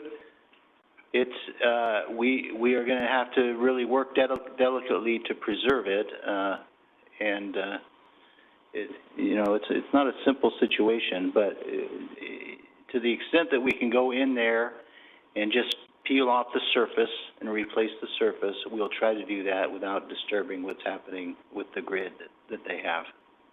Thank you. Mayor, with regards to your comments, I think there is a overarching, it's not an issue, but the process itself. We make an applicant go through A, B, C, D, E. They do it all. Staff supports, planning commission supports, and then it comes here and it's going to be a 3-1 denial. That's what I'm reading right now, okay? So in other words, how can it be so off? So how would I invest in Clovis if it's never sure? Not that it's 100% sure, but it has to be. So there's something in which, okay, is it, how are we addressing multifamily? Is that the big issue, right? Where now, how do we do it if someone wants to do a GPA for multifamily? Okay, what are some of the policies that we have? Because if traffic is okay, and then we have concerns, do we need to ask us ahead of time so that way we address certain things?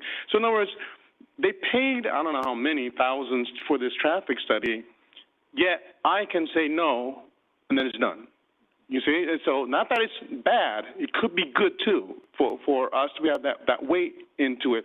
But at the same time, we have all these processes, and I look at it and I go, then it's so confusing. Well, how would I even buy something and invest, trust all that's written down in the general plan and the processes and the staff analyzing it, and then go, I don't know. See, and I look at it and go, that's why I think the Planning Commission went 5-0. They looked at land use, right? And the land uses all fit. They checked all the boxes. And I remember when I was in Planning Commission, that we kind of took everything just on land use.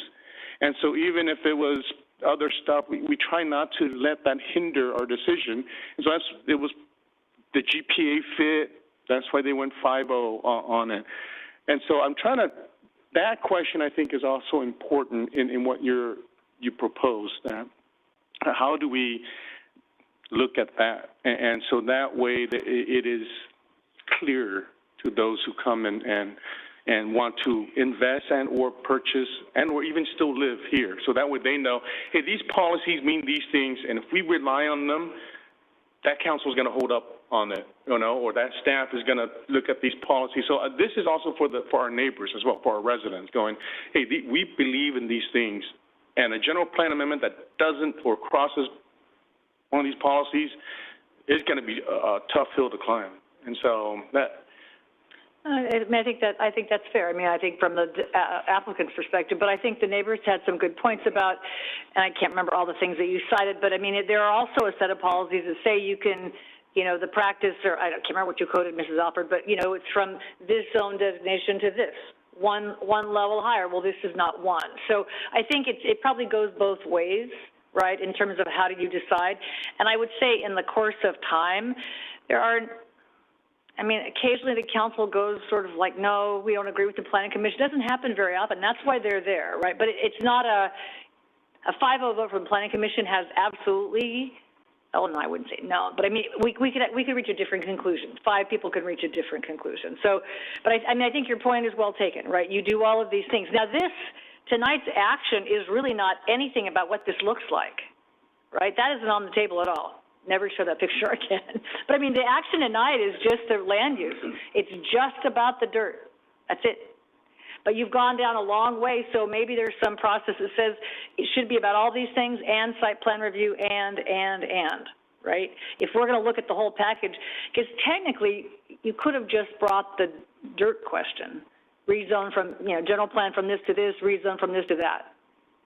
Never showing a picture, never doing anything else, and then bringing back the use itself to neighborhoods to talk about it, to the neighborhood to talk about it. That would have been another way to get there. But that's not where we are either. So, and I know it's right to show what we're thinking about, but all these questions are really not about the dirt. They're all about everything else except the dirt, I would say.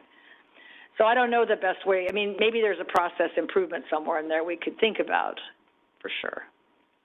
But we are where we are tonight, so there's 2 options on the table, well, 3. One is denial, one is continue, and one is approve, and I don't know which will get how many votes, but that's kind of what's on the table at this moment.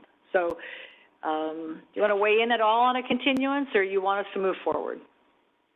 I don't know if that has any votes, so I'm not asking. You have to commit, but you interested or no?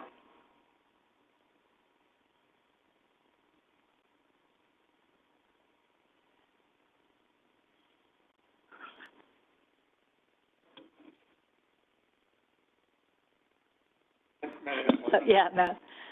I was just going to say, for me in this process, a lot of it is new being here, obviously, but the rezoning of taking and, changing an existing neighborhood, that's my issue. Okay, sure. And that's really my biggest concern is that, I'm all for having multifamily housing. I'm all for people having opportunities to live in Clovis, but we also have an obligation to the people who already have purchased their homes in Clovis and what we put around them. So that's my concern when we talk about changing density. Yeah, no, totally. That's totally fair.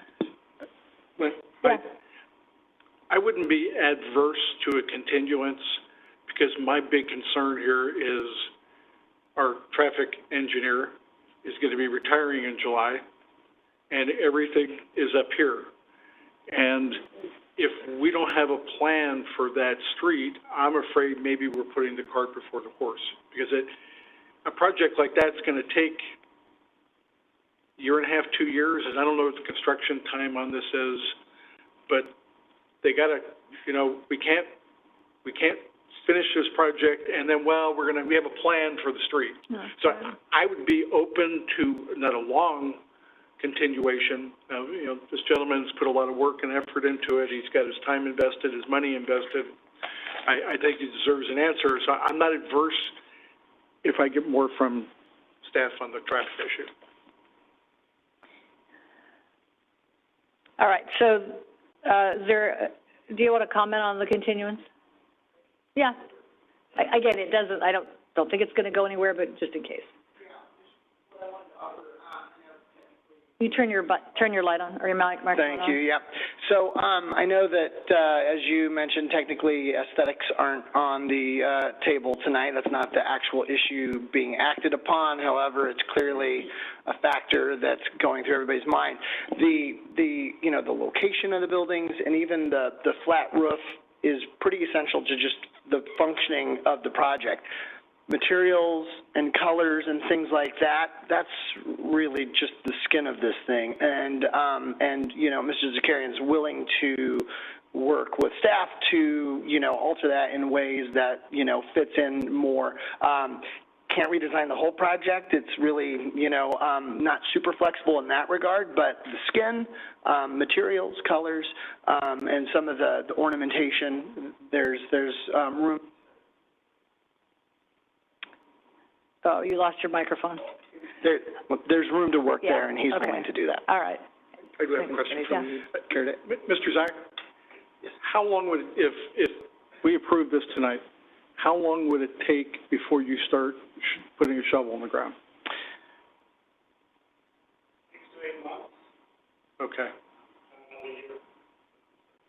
Okay. Thank you. All right. Thank you for that clarification. All right, so I will entertain a motion of one form or another. I'll try. I'll make a motion to approve the environmental finding of mitigated negative declaration for the GPA 2022-001 and rezone R 2022-001. Is there a second? Then I have a question. You can still approve that and then reject the other. So at the moment, we don't have a second. Scott? Wait, hold on.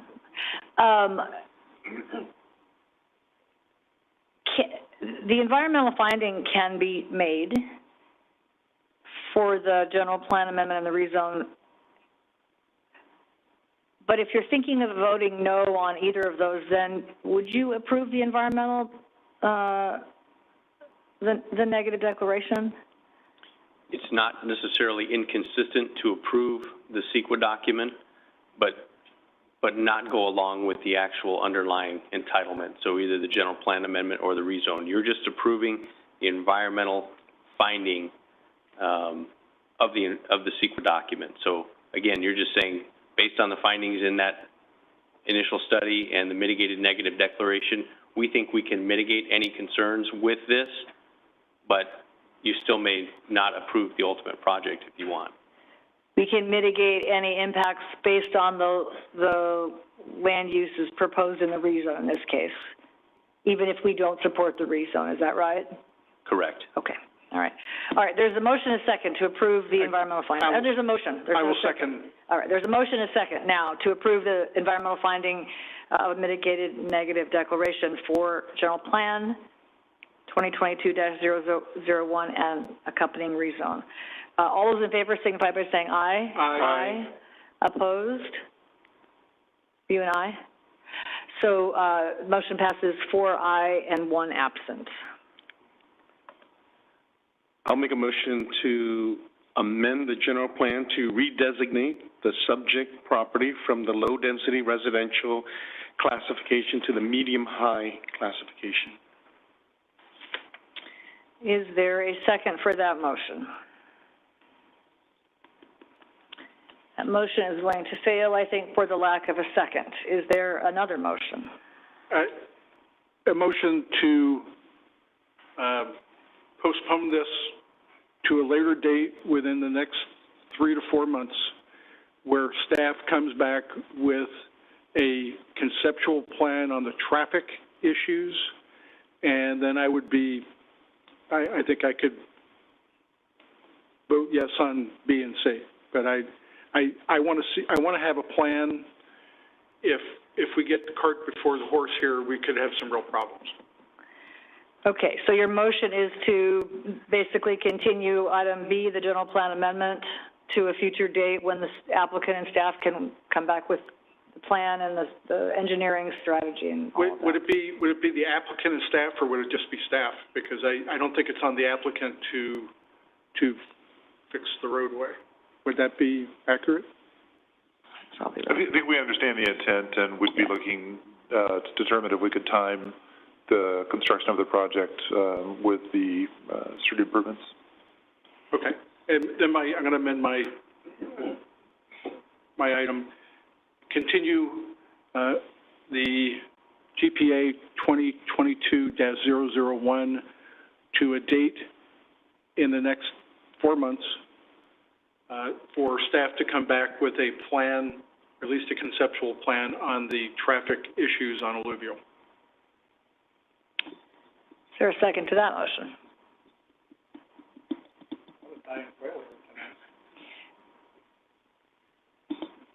Mr. Zach, do you want a continuance at all, or would you just as soon get a vote up and down and move on? You didn't really answer my question.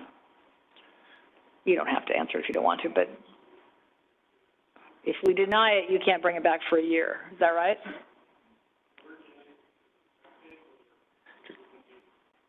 Councilman Messenger? Yes. I mean, if you would amend your motion to approve it with the condition that that is approved without having to come back, I think it saves them time, it saves, in other words, it saves another hearing, right? Because we do that too, that, hey, you have to go work with staff that's going to create this plan. And then if it doesn't get created, it dies anyway, because that's a condition. And I'd be happy to support. I guess not having to come back a second hearing, that's all. I guess my concern is with our long-standing traffic engineer retiring. I don't know that we have other folks in the background that can do this. And make a motion that he never retire. You're welcome. I won't even ask for a second on that. We do have very capable staff that are knowledgeable on this issue on our staff. So, and we can very quickly come up with the striping configuration for that segment and show it to you. We can do it in a Friday report. We can do it that way, or we can do it, within a month or so. It's a fairly simple thing to put together. And we can do it independent of this project if you like. We, I think, are hearing the direction that council is giving that we need to work on this roadway. We'll make it a priority in the next budget. Thank you.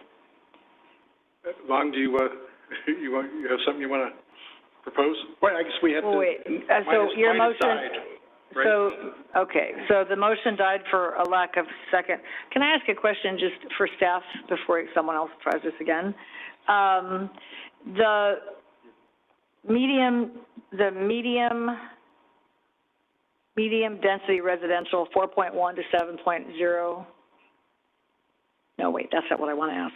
The medium high classification that the applicant is seeking is the only way to get to that number in a multifamily project? I guess you could get their duplexes, maybe. I heard from Dave, something like that. Yeah, we can do duplexes, and then with a large enough property, you can do single-family homes too, in some cases. Okay. All right, that was my question. Okay, so there's, that motion failed for lack of a second. Is there another attempt at item B? You thought I was kidding about 11 o'clock. I really wasn't kidding.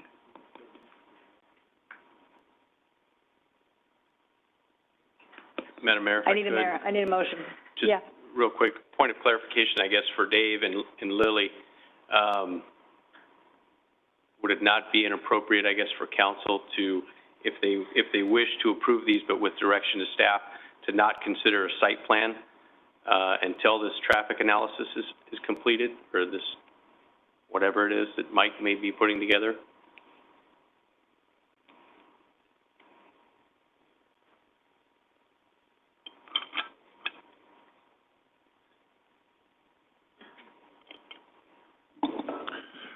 Yeah, we generally we try to avoid putting conditions of approval on a policy change. In this case, the general plan amendment and the rezoning are a policy change.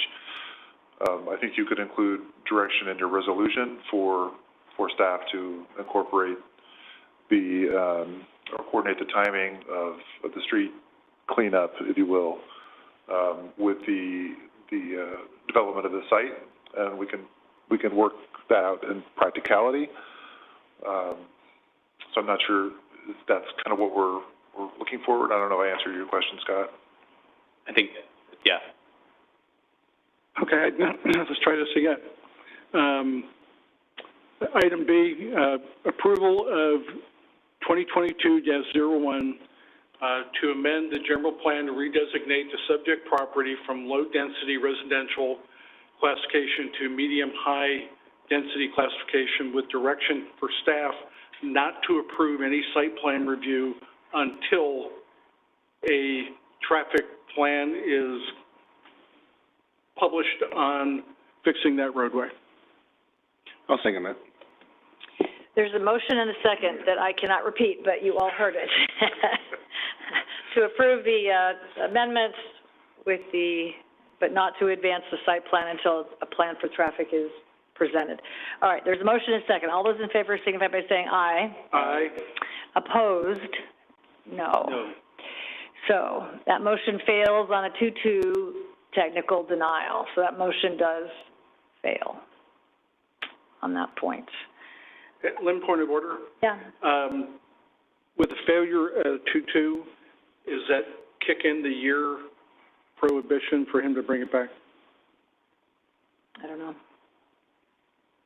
Dave, correct me again, I don't have the code in front of me, but I know the council could say without prejudice to bring it back within a year, based on certain changes and whatnot. I know we've been.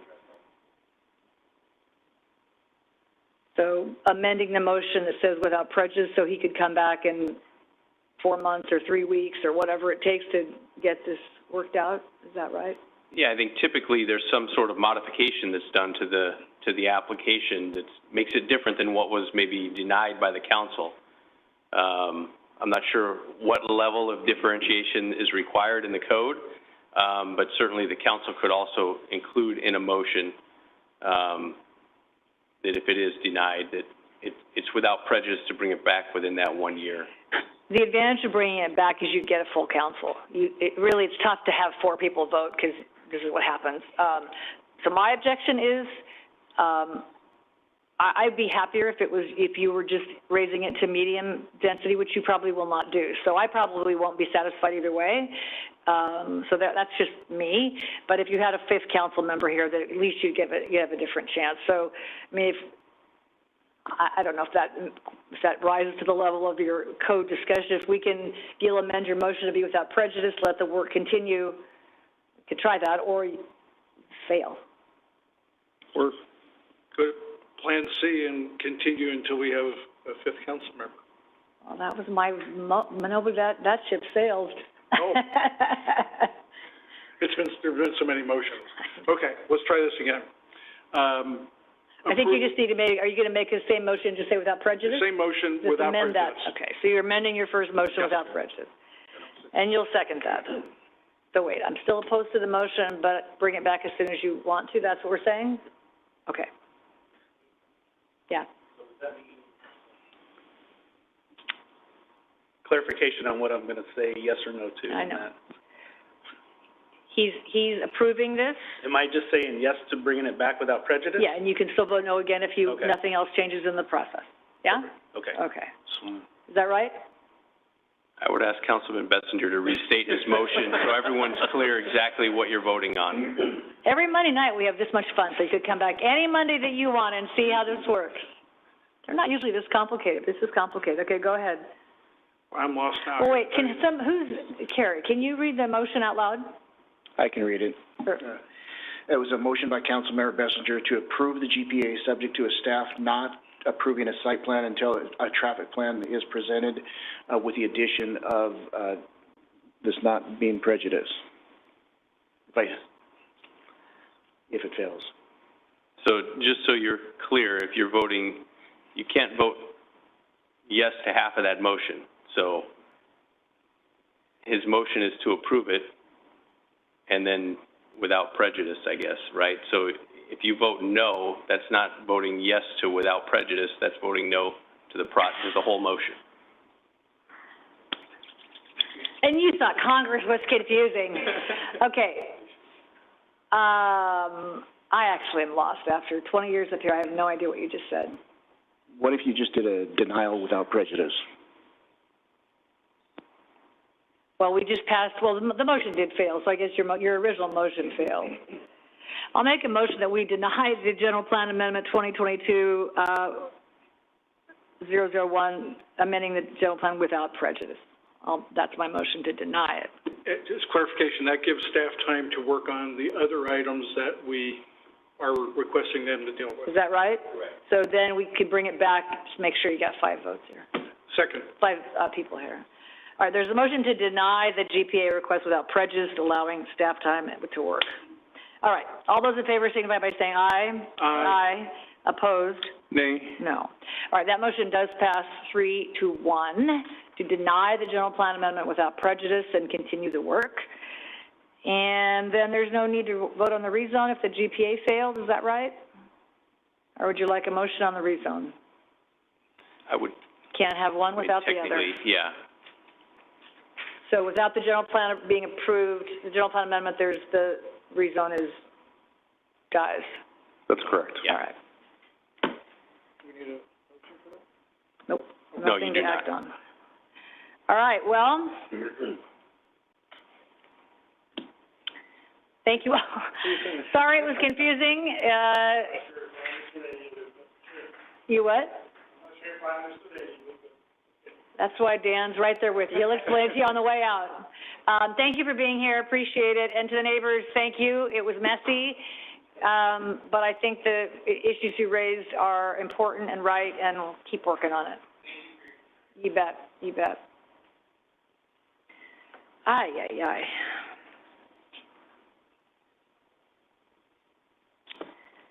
Okay.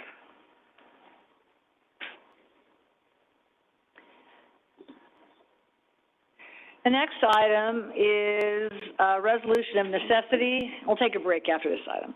A resolution of necessity to determine that public interest and necessity require acquisition of property for public purposes and authorizing proceedings in eminent domain for 2 properties located between Locan and DeWolf Avenues. APN owner 553-030-05 Zepeda and 565-04214 Cimarron. This was continued from the February 21st, 23 meeting. Brian.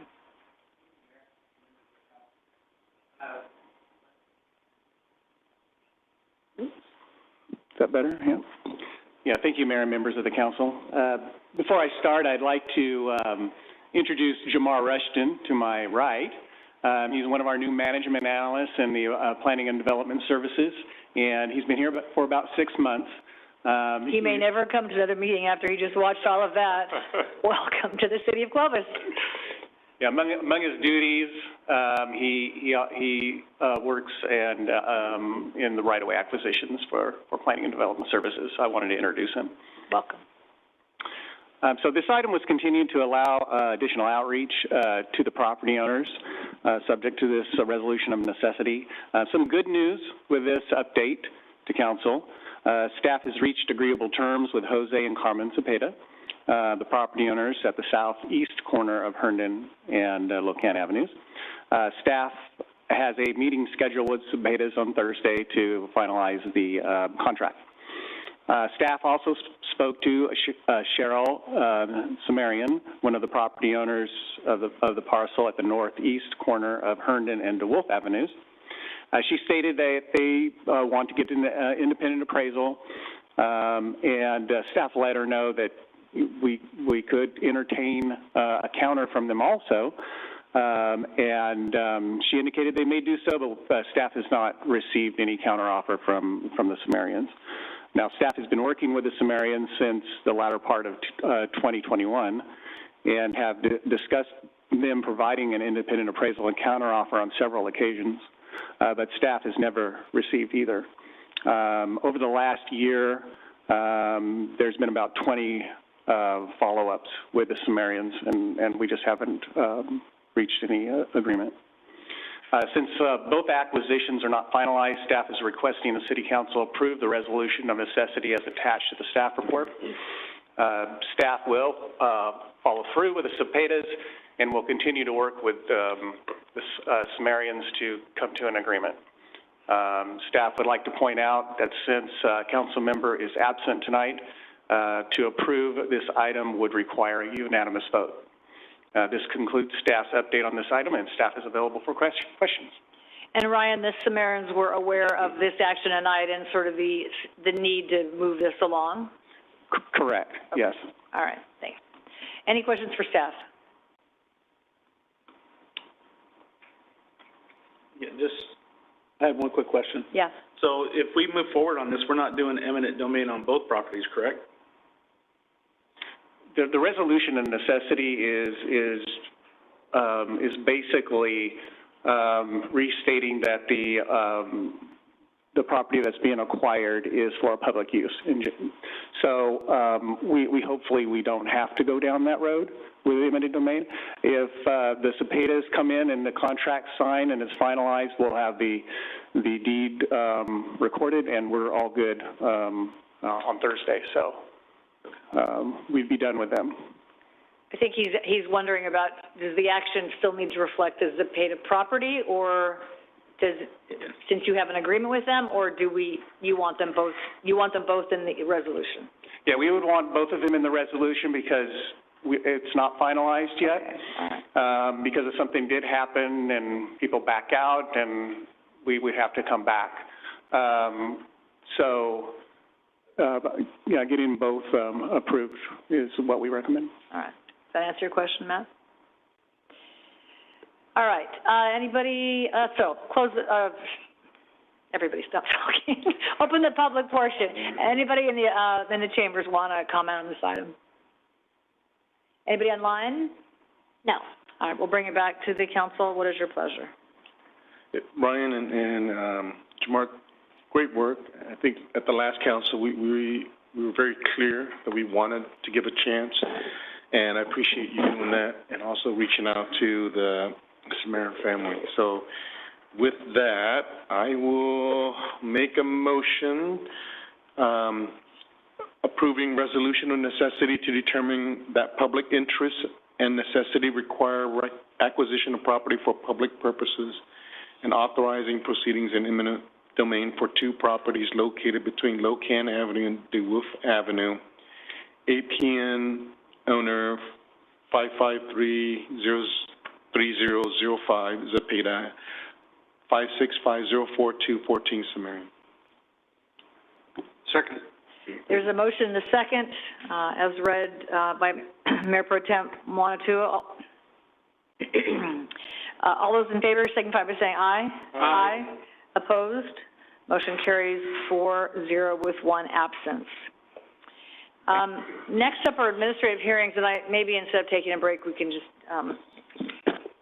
do that and keep going. But I wanted to just ask my colleagues if you would be in support of continuing two items on our agenda to a future meeting, given the hour and given what's left ahead of us. So my recommendation is that we move the receive and file on the economic development, housing, and communications updates to next week. Is that what you think, John?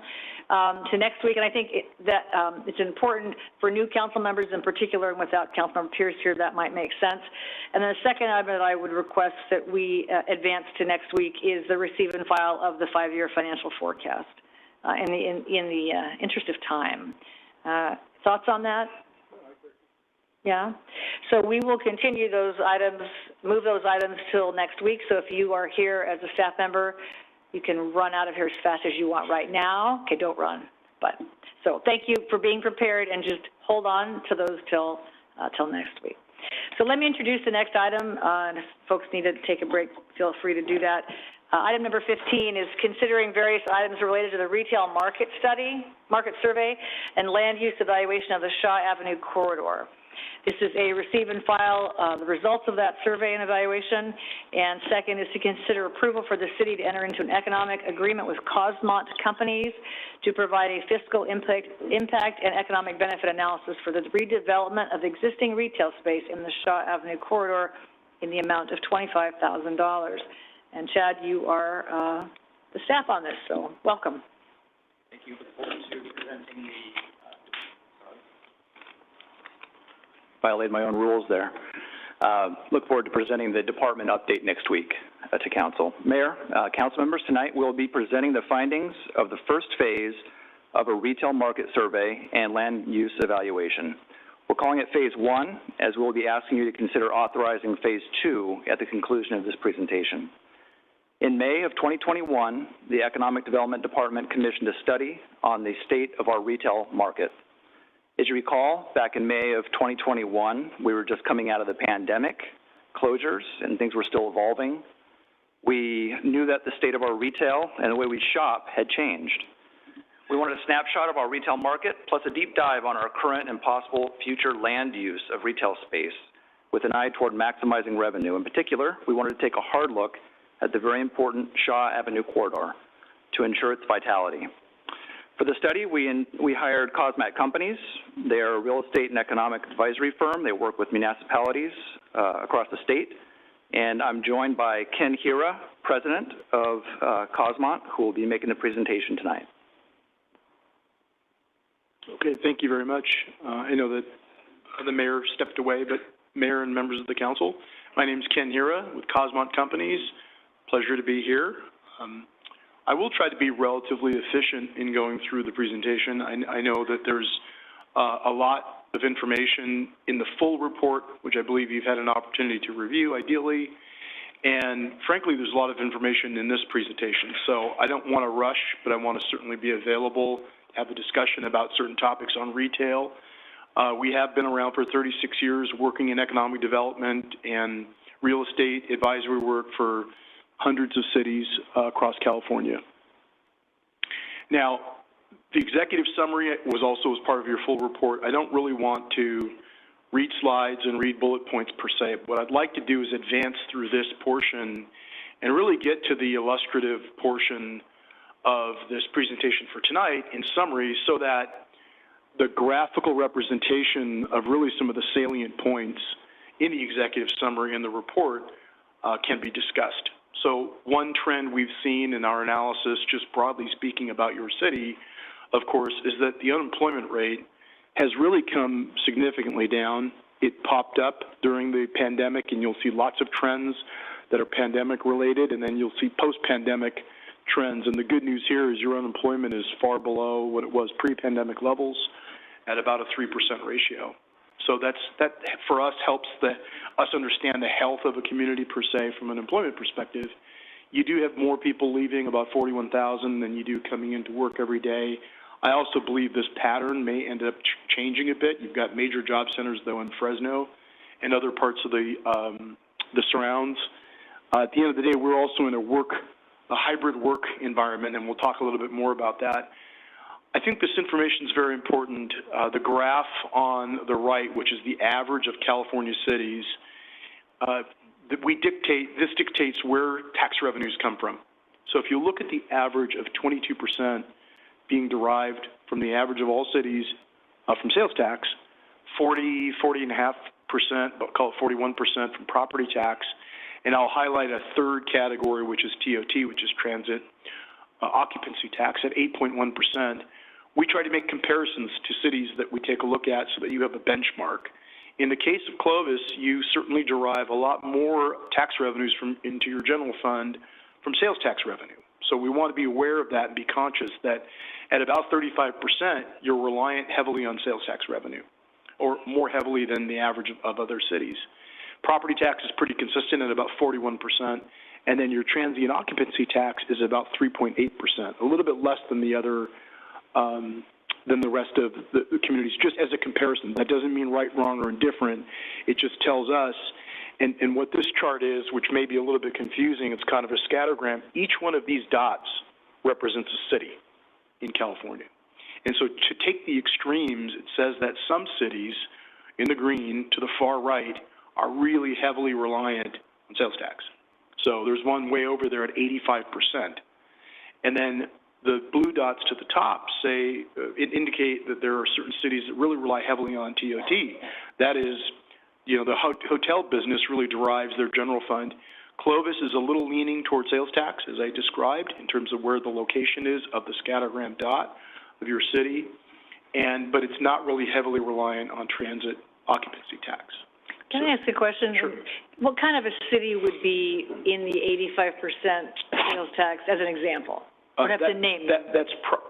Well, I'll just use an example. There's a city in Monterey County, which is Sand City, and it has a Costco, and really few people live in that city boundaries. Oh, that's interesting. So it's a big regional draw that when you divide it by the denominator is a tricky statistic. They don't want to get rid of their Costco, nor do you want to get rid of your Costco, but it has a low denominator, as an example. Oh, that's interesting. But it still tells us the balancing act of property tax, TOT, and sales tax is kind of in that gray area. Again, right, wrong, or indifferent, it's just identifying where you fall, and it's being aware of what you count on. Now, sales tax is automobile sales, retail sales, you know, it's all sales tax. Okay, that's helpful, thanks. The other key phenomenon going on today with the internet, which is an important part of the trend, is the county pool becomes very important for many cities, including Clovis. So the county pool's grown by 81%. That is to say that internet sales, where it's not a brick and mortar sales tax, direct 1% coming out of a storefront, but it's being done online, and the county then distributes its share, your share, to you at about 16.8% as of 2021. It shows the importance of how the county pool affects sales tax revenue as opposed to just the direct storefront tax revenue, although your sales tax has grown by about 45%. There's been very, very little decline in your sales tax revenues. That's another positive sign as to where you are within the world of retail. I mean, there is a lot of retail in the city of Clovis, but this is showing a relative health, if you will. At least other cities can't claim necessarily this type of growth. Okay, a lot of information here. I'm going to summarize it. Our country has about 23 square feet of shopping centers per capita, per person. If you look at other countries, it's far less. If you look at Clovis, you're at about 38 square feet of shopping centers per capita. That's a lot. And if you then expand that to, say, Clovis and Fresno, it's about 33 square feet per capita. So this lends itself to the argument that our country, if you will, our state and some of the surrounds here is over-retailed. But the question is, do you have healthier retail? You do have a mall, which we spent a little bit of time on, but every city that has a mall really needs to take a close look because it's the department stores in that case that are the ones that are going to be more challenging. So your retail, like the Costco, the Target, the home improvement stores in your city have done pretty good through a pandemic. Your grocery stores have done pretty good through a pandemic, all things considered. But when you look at the department store format, that's the one that's the most challenged. So I'll quickly just point out, Shaw Avenue corridor at about 4 million square feet of retail has got about a 6.7% vacancy rate. Your overall city's got about 7.2 million square feet of all retail, types of retail. It's about a 4.7% vacancy rate. So it tells you that Shaw, as a corridor, has got some excess vacancy that I think needs to be ideally addressed. There's more folks coming from a shorter radii to the mall, specifically in this case, as opposed to some of the other regional shopping centers in other cities like Fresno that draw from a broader market base. That's just a summary of that information. And key economic trends, I'll make this presentation and have this discussion with all of our city clients, and all cities for that matter. Residential and housing has been thought of as a little bit of a lost leader from a fiscal perspective. It's not a foregone conclusion these days. And the other reason that housing and residential is not a lost leader is because so much activity goes on in a home now. We used to just sleep in a house. Now we sleep, we shop, and we work.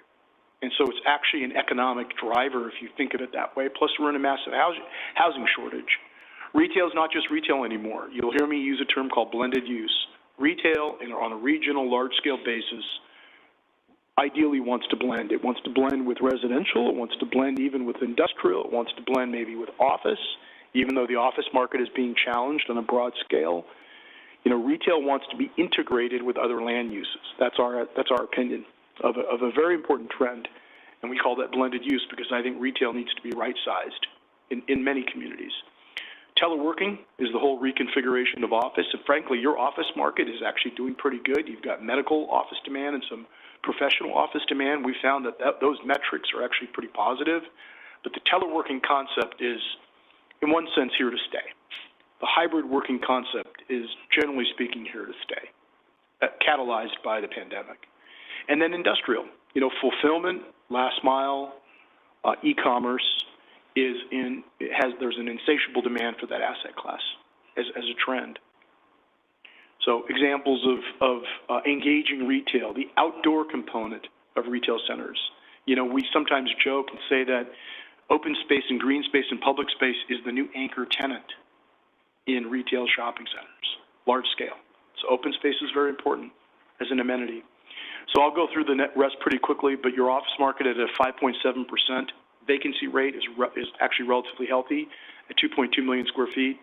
The rest of the area at about over 8%. You can tell has got a little more challenge, particularly in the Fresno County area. Industrial, there's nothing less than 0.1% other than zero. I mean, in terms of 3.2 million square feet, basically of nothing vacant in the industrial category. And multifamily, at a 3% ratio, it's a pretty healthy vacancy rate, and the argument is that, you know, we need more housing, not the least of which is driven by RENA and by the state's requirements, but, you know, we have a housing shortage, and so the residential market right now is being affected by interest rates on a for sale asset class, but it affects differently the rental market. And then hotel, we have monthly information, but bottom line is, back in 2019, your hotel occupancy was about 71.4%. Today, it's about 65.9%, or 2022. So the hotel industry, in terms of a leisure traveler, has come back. In terms of a business traveler, is still trying to find its way back. As we drove around and toured today with staff, I was trying to, you know, visualize all the hotel rooms. And the good news is you have TOT generation. It's not greater than what the averages of other cities are, but you want to take a close look at, okay, occupancy and where it is, and is it coming back? The other good news is your ADR, which is called average daily rate, is increased. So the total revenue that's being generated today versus 2019 or as of 2022 is going to be greater than what it was. And that's the good news. That TOT revenue as it comes to your general fund is a positive impact.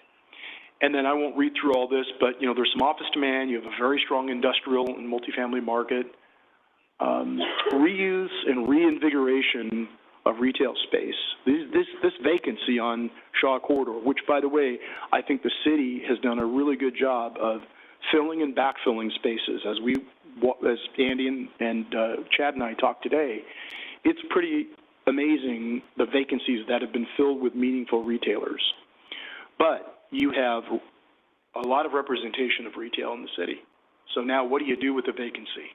And so I think it's time to think outside the box, time to reimagine, look at retail and say, all right, how do I blend that with other land uses, or how do I make some of that big vacant box space into something other than, you know, a vacant box space, because it's not going to get filled, generally speaking, with sales tax revenue generating retailers because, simply put, because of the impact of the internet. So there's an opportunity for smaller scale industrial, last mile delivery, and then some of the challenges or weaknesses, we got to keep an eye on the hotel rooms. Is there too much of it? Is there not? The office market is relatively strong. Some threats clearly is we're in a time where there is challenge of feasibility for projects because of interest costs and construction costs. So it's a year where we need to be strategic and doing a lot of planning so that the market can come back in terms of development feasibility. 3 quick comments about economic development tools. There are tools. You can use sales tax and lieu tools. You can use development opportunity reserve for a density and community benefit trade-off. and then tax increment financing districts, which Cosmont Companies has worked on probably prolifically throughout California. And then there's an example of each of those and how they work, because we've used these tools with other cities. And just to point out that the city receives, from a property tax perspective, about 14.35 cents. You have an additional 9 cents for the motor vehicle license and lieu fee, and the county gets 15 cents. We look at that as a metric because if you ever wanted to do a tax increment financing district called enhanced infrastructure financing districts, it's important to understand what your tax apportionment is. And really, cities and counties are partnering up and down the state to capture value from new property tax assessments. That concludes the presentation. Hopefully that wasn't too quick, but I'm certainly available for questions. I think Chad is going to wrap up with some next steps. Yeah, thanks a lot, Ken, for being here. So next steps, we're asking the City Council to approve a contract for Phase 2. Chad? Yes. Hold on just a second. Hold on. I wasn't paying attention. I was deeply paying attention to what you were saying. True. Yes, go ahead. Excellent report, sir. I have a question about the blended use of, like, shopping centers. Is there a community that you know of, or several communities that you know of from your experience, that we can actually go take a look at and kick the tires on something where you're replacing a boxy mall with a blended use? Yeah, there is. I mean, I'm down in Southern California. I see these properties that I'll mention to you as examples, you know, every day, but there's examples all over the state, right? And we've been working on several malls, to be honest with you. I recently worked on the Laguna Hills Mall. You can't see it because it's not built yet, but if you want to go look at a demolition project, it's happening as we speak. Right. Now, here's what's happening with malls in particular, is because the department stores have generally failed, if you want to point to Sears or whoever, Macy's or JCPenney's, they've had their challenges. Therefore, the blended use where you integrate residential, office, hotel, open space, and retail, but the right amount of retail, is a big trend. And if you look at the Laguna Hills Mall, you can go online and see the plan that they approved. Nearby, there's Huntington Beach. There's something called Bellaterra, which is already built. It's got multifamily. It's got a Costco. It's got the right amount of retail. And so you have an actual blended use project that was ahead of its time, if you will, because probably, I'd say 15 years ago, maybe it's been longer, that project got you know, reinvigorated, reimagined into a blended use project. Thank you. That's kind of the information I want. Well, I think when we when Gottschalk's left Sierra Vista Mall and it became first the racetrack and, right, the go-kart, whatever you call it, and then something else next to that, laser tag, or I don't know. My kids are long past that. But I mean, that was a big deal, right? That became like, what? We're not going to have a Gottschalk's, we're going to make it. And I'm sure I voted no on it because I remember thinking, no, it could still be a mall. Obviously, I was not good at, I don't do what you do for a living, but that's probably the closest it. And then you look at Manchester Mall in Fresno, which had all those great plans, right? It became a Caltrans headquarters, but it's never, and then it came back kind of reborn with let's do all the things you just said, housing and blah, blah, blah. And I don't think it's ever, that's a location problem more than probably the conceptual, but those are, I think, the two I think about locally. Sierra Vista Mall is probably the closest, and I don't know. Your mall's in a good location.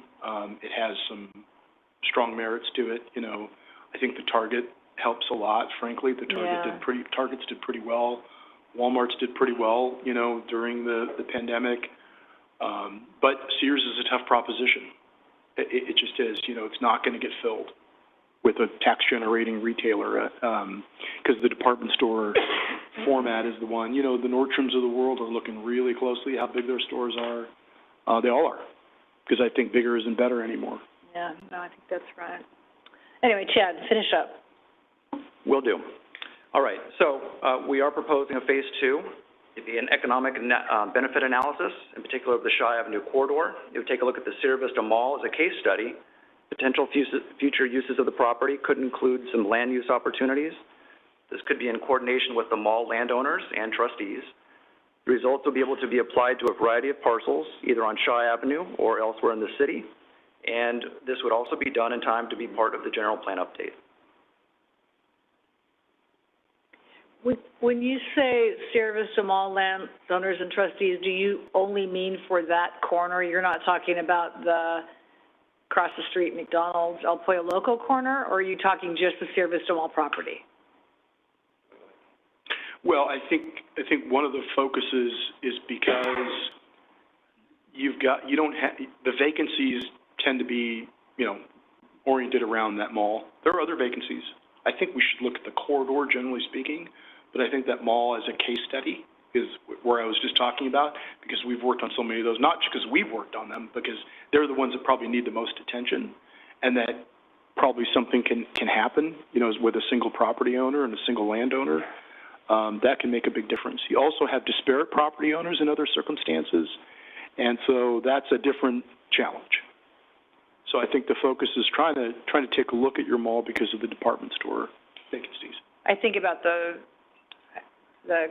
retail across the street that sort of is the cousin of the service to mall, so I feel like they sort of go together. Maybe on the, it's too late, west side of Clovis Avenue, maybe those properties are different enough. Right. But I do think about what is that shopping center called across the street? I'm having a moment. Yeah, what's it called? The old Kmart Center. The property to the north. Where Mrs. Lawson used to live. Sierra Pavilions is the name of that area. Just what I was going to say. Mrs. Lawson's old neighborhood. Anyway, I do think of them as sort of related, but okay, yeah. Sorry. Do you have a question? Yeah. The study is just to give us our current state, correct? Yeah. So it's not a, here it is, but you should go here? It's not, some of that as well? I think some of that should be, it's not just, here it is, good luck. It's more of, what can happen, because that's not what we do. We have clients where we've worked with them and helped them implement. Yeah. So this is just one more step. So with regards to TOT, sales tax, and I'll put housing in there, I mean, I like seeing that, okay, there's Clovis in the dump, but I also like to see Clovis, if you want to prosper, got to move more to TOT, move more sales tax, or build more homes. Where on those scattered dots is it, or it doesn't matter, as long as you make money, you're good, it doesn't matter where you're at. Well, I think the argument, the exposure to sales tax is pretty high.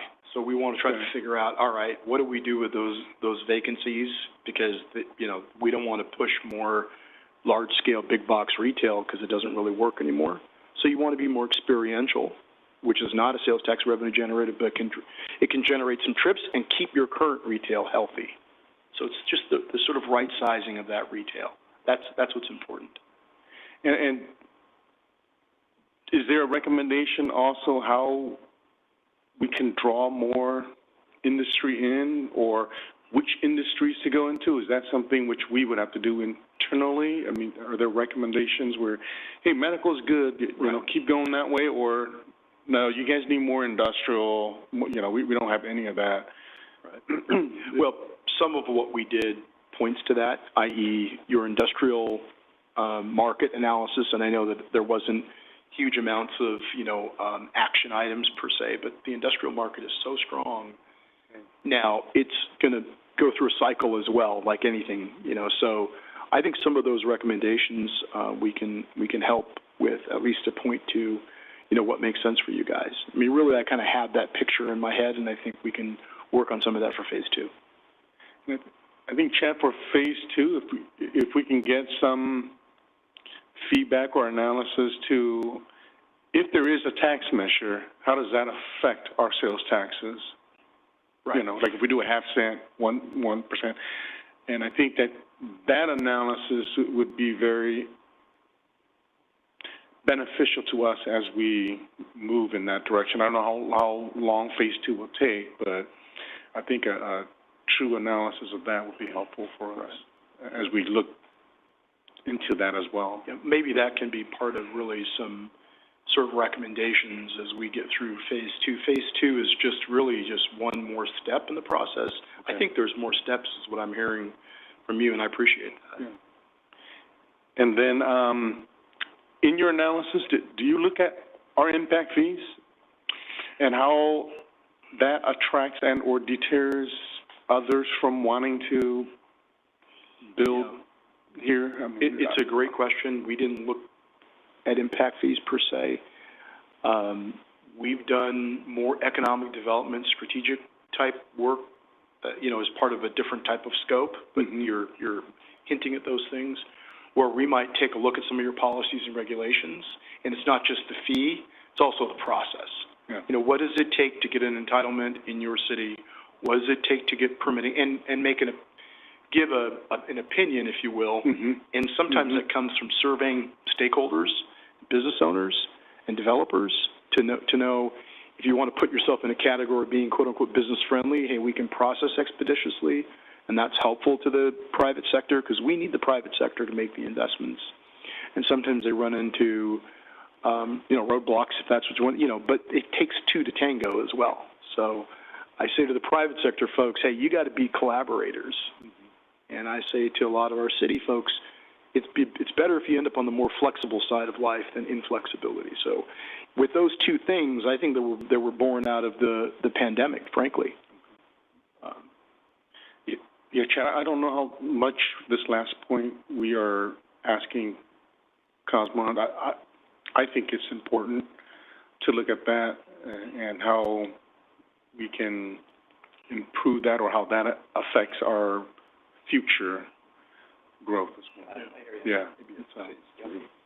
And my last comment is with regards, and I think I have two law enforcement up here, but with regards to Shaw Corridor, with regards to alcohol licenses, shouldn't we concentrate it all on a business corridor instead of just relying on census tracts? So, for example, if Shaw Corridor is where we want business to excel, this census tract has no commercial, so why are we saving 5? Let's dump all of them on the corridor so that way everybody can excel. But because it isn't, we're impacted. PD is going to go up, it's impacted because that census tract already has 5, and so we can't do it anymore.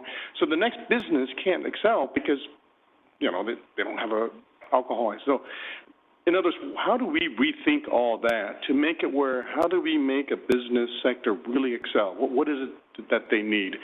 And to go, let's concentrate let's not go by census tract, let's go by business corridor, and areas where we have no commercial plan, why are we saving 4 up there? We can bring it all down here. Just And I think that's a little bit beyond the scope of what we're looking at right okay. Chad looks at me. Economic development. What are we talking about? All good ideas, though. Yeah, or discussion, but we can take a look at it. Matt and Drew have a better handle on it than I do, but historically we've done it just as you explained. We can take a look at it and make a determination. It's just how it's been done in the past with using the census tracts and limitations there. That does fluctuate every decade. But it's more than just that. The police department does have the ability to authorize additional ones if they want under certain conditions. So we are somewhat flexible, but there's a number of things that they need to take a look at that's occurring in that particular district, to make sure that it's not oversaturated. I appreciate that you took your hand off that microphone. Mayor, if I could add. Yeah. So this work, phase 1 and potentially phase 2, was really begun when we were realizing that we were running out of national brands to go after to fill the spaces that we had. Wanting to position the city so that we were ready for what the retail looked like into the future, per council's comments. And then having our policies, land use, et cetera, in place so that we were ready for what was coming. And that's what we've asked Cosmont to do with this phase 2, is to begin imagining what retail could look like and then telling us what adjustments we need to make to be ready, if not now, then in 5 years or 10 years. I think the comment I would make, Ken and I spoke a little bit before the meeting. I do think, and I guess I rarely am excited about these studies because I don't quite always understand them, but to me, we should do steps phase 2, 3, 4, and 5 right now as you start this. This is too important of a question just to look at this, because I think the larger question is exactly what you just described. So, I mean, I'm interested in big box stores that are not vacant today. I've said this 10 times in the last 20 years, but I mean, I'm interested in that. So I know you can't predict, but how do we imagine and be proactive when those things, they will happen? And what do you do with an empty, fill in any big store? We never thought Sears would be gone, and it's gone. Kmart is gone, and that turned into something else. So I think that is the most important question. The other thing that I think is super interesting that you sort of talked about, but you went quickly, is the section in your report about the currencies of economic development. We don't want to be the city that keeps raising taxes and fees and taxes and fees, but these are tools that maybe, I don't know anything about these, and I would love for you to come back at some point and maybe do some work with this, because, for example, again, I don't know how they work, but affordable housing authorities, that's interesting. We don't, I mean, what does that even mean? But like, are there opportunities that we might be able to explore that are the sort of future of the economic base of our community that I think are so fundamental to our next iteration of a long-range plan? So, I don't know what phase 2 and 3, I mean, I get that you need to kind of work your way through, but I think this flag is super important and it's not far enough out. I think the questions are lingering questions. They're 10 years old about what kind of retail would we have. And I think, you know, if this is the right fit, I'm with Councilmember or Mayor Pro Tem Wanatua that plant the flag a little farther out, because we have other places that we need to worry about and other tools that we don't even know how to use. I don't even know what these are, but they're super interesting to me about what that might look like to support our city and not maybe move our dot, you know, a little bit more in the moderate category. So I'm not sure what you were suggesting, Vong, but I mean, I think plant the flag a little farther on this study, right, in my mind. I mean, we can, you know, the action is this tonight, but I would encourage plant that flag a little bit farther, because it's a bigger question, I think. It sounds like there's a desire for I'll just call it phase 3 just because we're sequential, and to your point, 3, 4, 5, whatever they are. Appreciate all those questions because I think they're the right questions to ask. We've been pretty focused in these steps in phase 1, phase 2, so to speak. But I think we're doing economic development, you know, for lots of cities, and the stuff you guys have talked about, generally speaking, are all things that we do want to focus on, not just, you know, an asset class per se, or a site per se, or a corridor per se. It's a bigger picture. Well, and I think Sierra Vista Mall tried in their kind of, you know, refurbishing with all the outdoor space and the courtyards and the fire pits and the movies, but the mall itself is struggling. I mean, there's nobody inside the mall. So it already is a little bit of an entertainment use, or whatever the language you used in here. So, I mean, how does that class of property advance? But I think the Sierra Vista Pavilions is another example. The impact of Fancher Creek. So if Southeast Fresno ever takes off, is that something? You know, Clovis still we're the safest place to shop, so you should be safe here and come shop. But at some point, how does that draw work? So I think this is one of the most important studies that I think we've brought to the council in the last few years, and I would encourage to plant the flag farther. Now. So, anyway, excellent work on that, though. All right, so anything else, any other comments or questions for staff? All right, open the public comment. Anybody wishing to comment on this study? Mr. Prindiville, do you have something you'd like to say? Can you? See you again, if you will. You can hear me. No, we want you for posterity's purpose always. Please.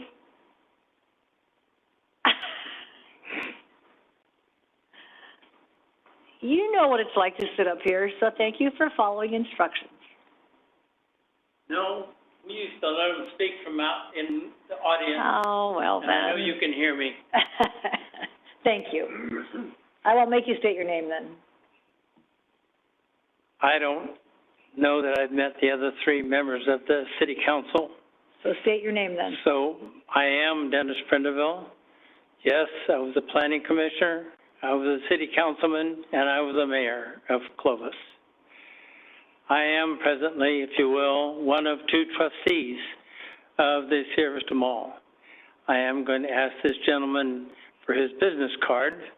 I would like to be involved in the discussions, not only for the mall, but also the entire street from the college all the way out to Academy, because it's a draw.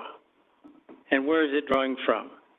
In that aspect, I would like this gentleman to provide to you, and I would like a copy of, let's take 5 malls and the associated area that feeds to that mall, in this case would be Shaw Avenue, as to how did these 5, and please, not in a metropolitan, no Los Angeles, no San Diego, no Sacramento, I mean independent towns like Fresno, Merced, smaller cities, not the big ones. I want, if you will, the results of 5 of your project malls and associated main highways that go with it, to be able to see what drew them in and how successful are they now, 5 years later,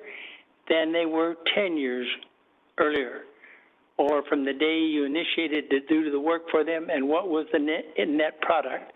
I saw some of your product out here. That's fine. That's great. I'm glad you got all those cities. I want you to do a city that's more akin to us, not just words of how successful you were in Kalamazoo. Okay? I asked that. I asked to be involved in the process of what's going on with that. I would also make a comment, because a comment was made about housing.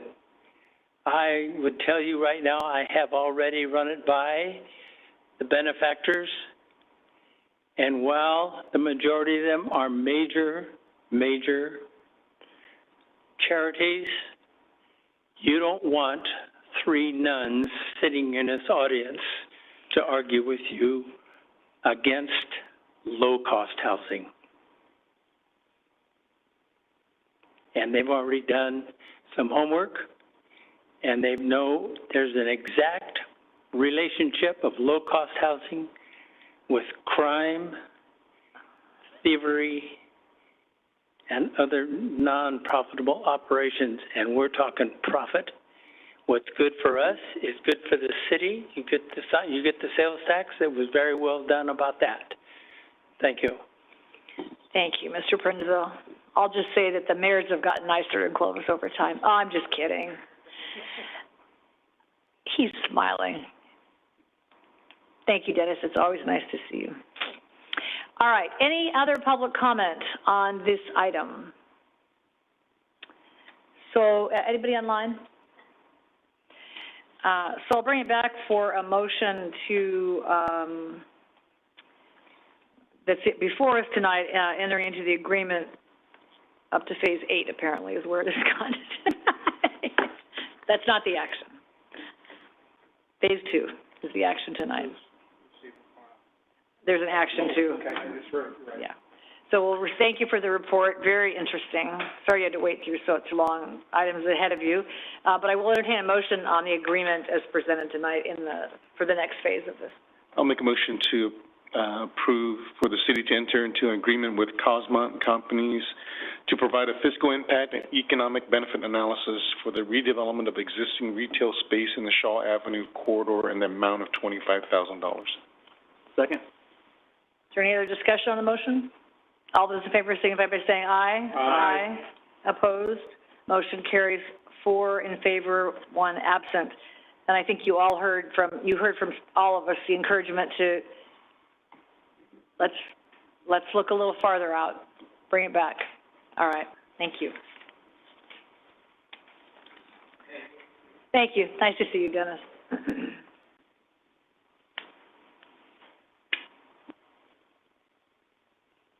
All right. 17, A request to initiate a pre-zoning of property within the area generally bound by Shepherd Avenue on the south, Willow Avenue on the west, the Enterprise Canal on the north, and the Peach Avenue alignment on the east, and authorizing staff to prepare an annexation for the same boundary. City of Clovis is the applicant. Dave. Thank you, Mayor, members of the council.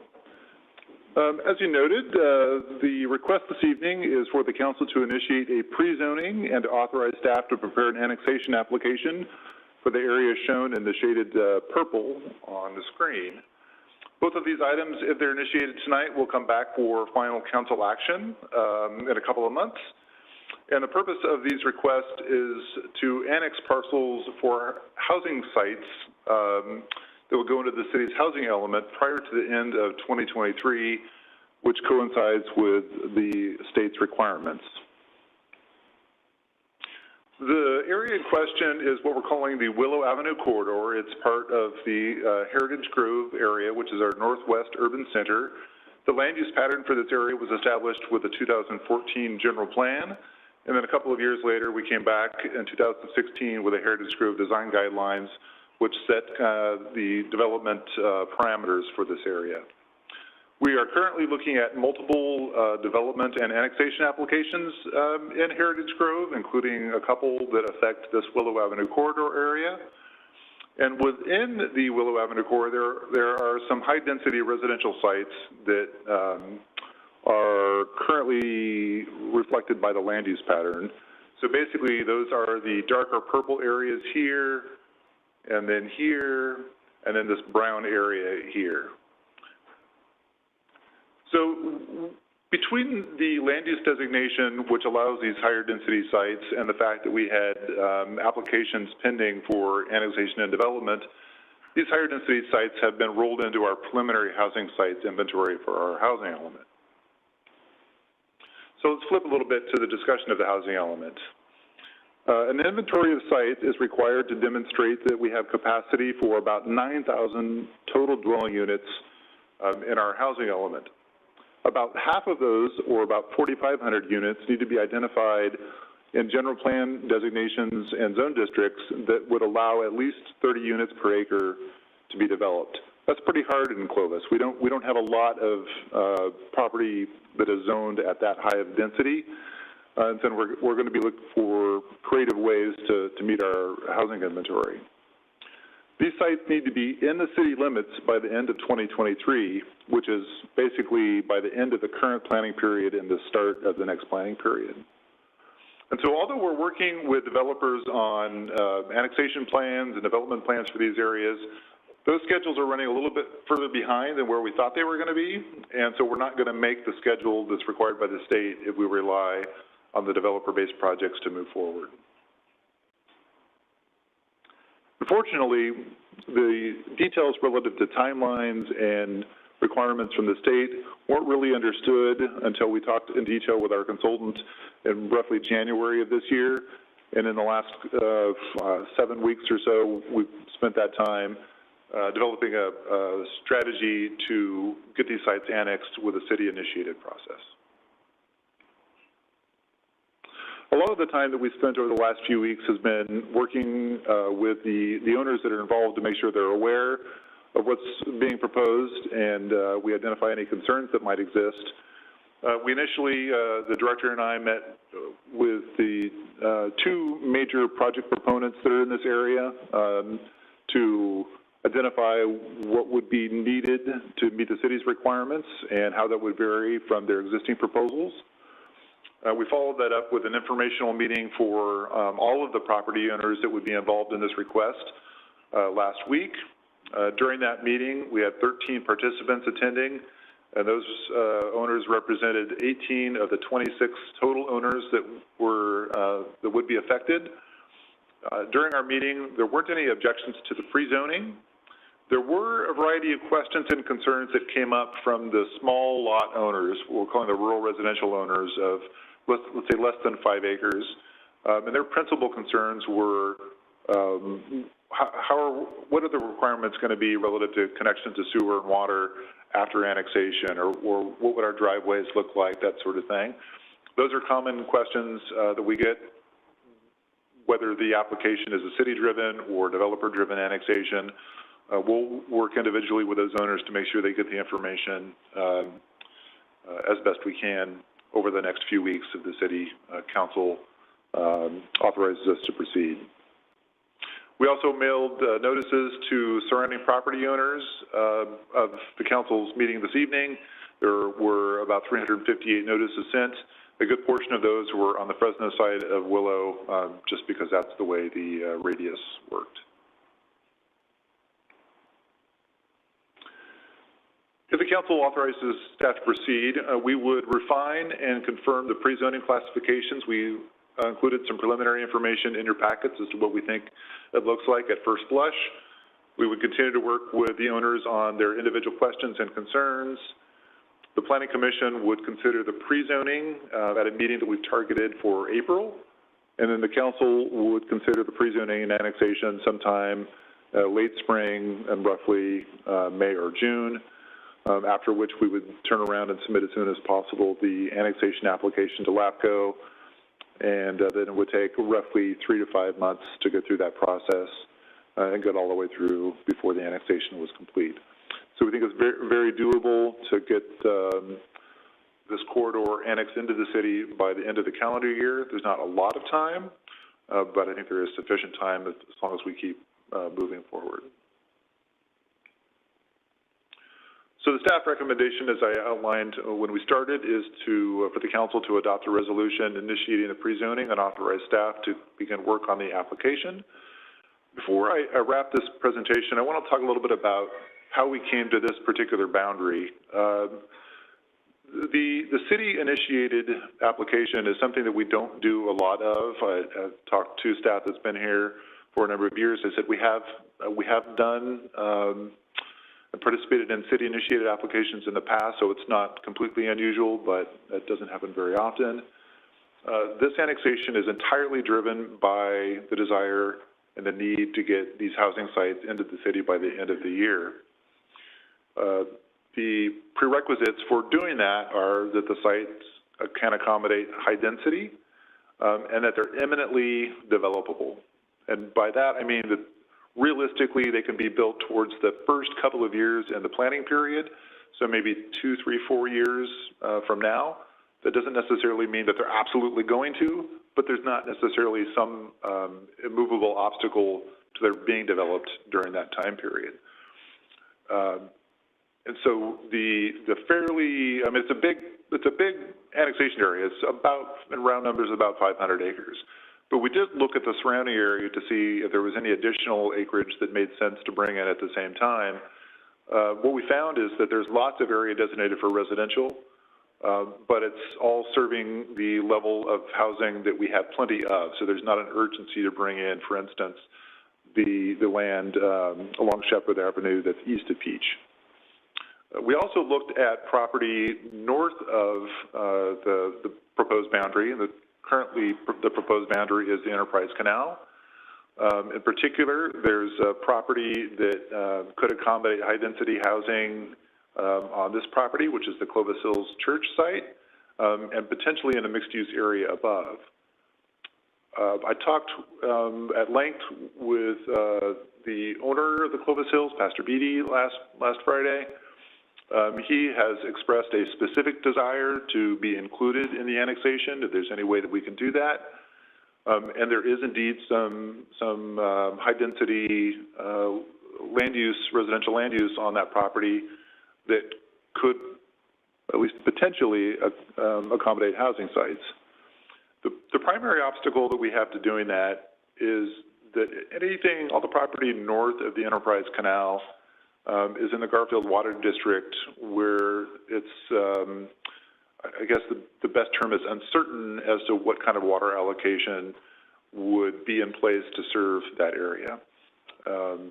And at present, there's no development plan in place.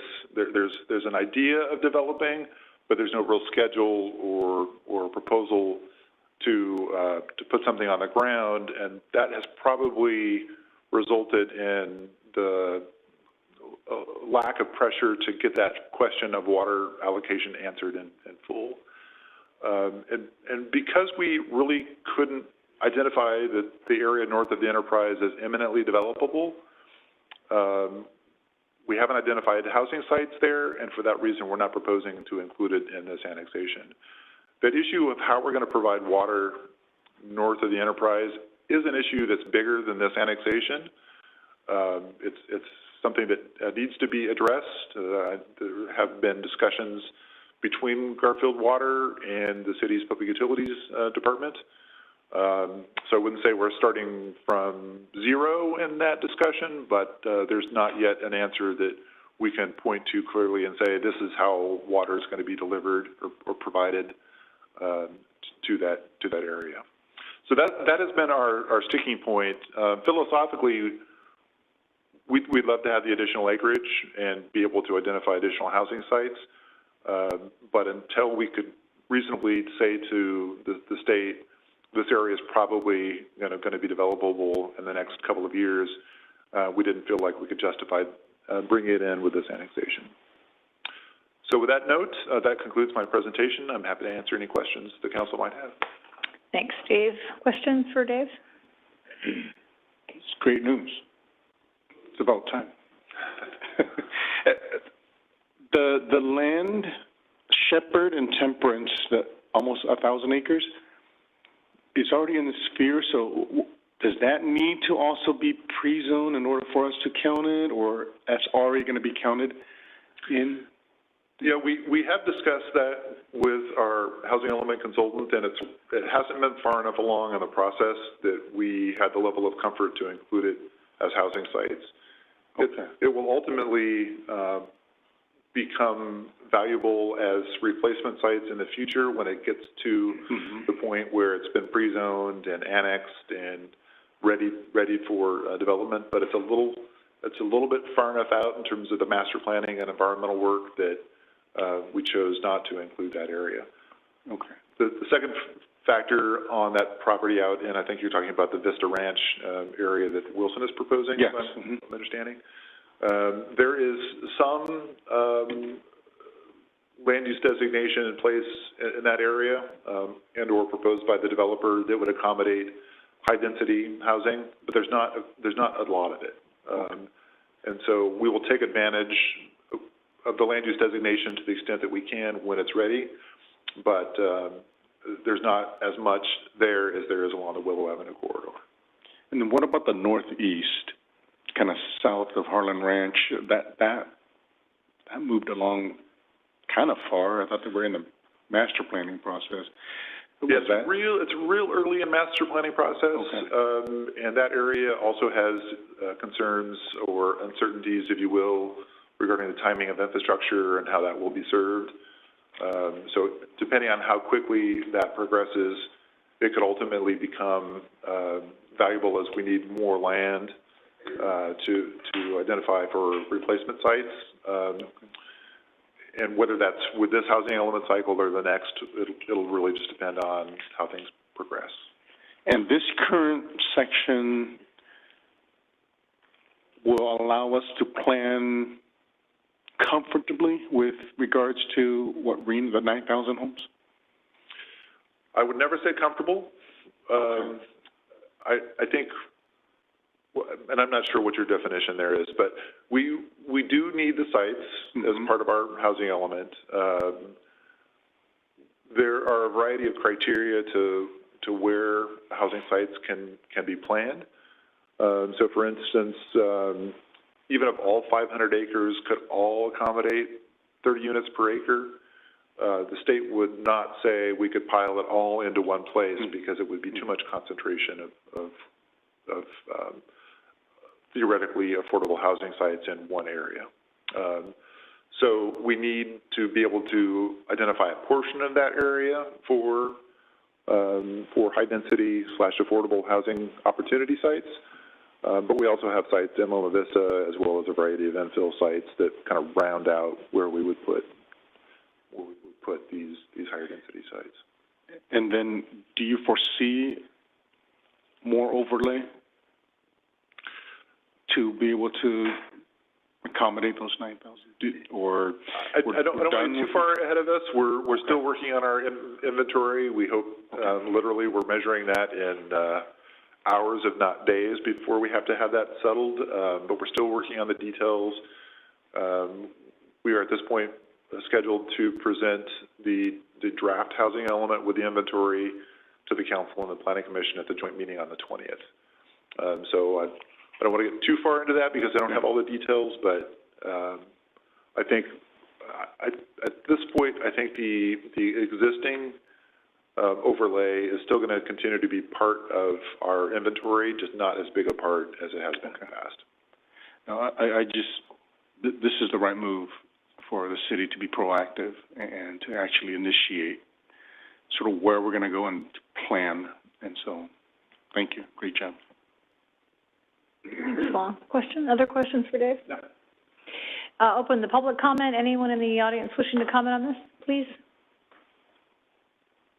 Mind stating your name and address for the record, that would be great. Sure. My name is Sean Beatty. I'm the pastor at Clovis Hills Community Church. And one, thank you for having us. And we've been working with Dave. He's been excellent. He's been a lot of help, so we really appreciate that. We really want to be part of the city of Clovis. We'd love to be part of this. We're not here to oppose it, though, because we want progress to happen. But we do think we should be added. We actually have an extraterritorial water agreement with the city of Clovis and Garfield, where we give the city of Clovis our 40-acre-foot water allotment every year, which is about 13 million gallons, which we do not use. I think we use about 13 acre-feet a year is what we've been told. So we do already have a water allotment that's going. We're paying double, actually. We pay 40 acre-feet to Garfield, and then we're paying for Clovis water at the same time. The sooner Clovis annexes us, one, the better. We also have a master plan.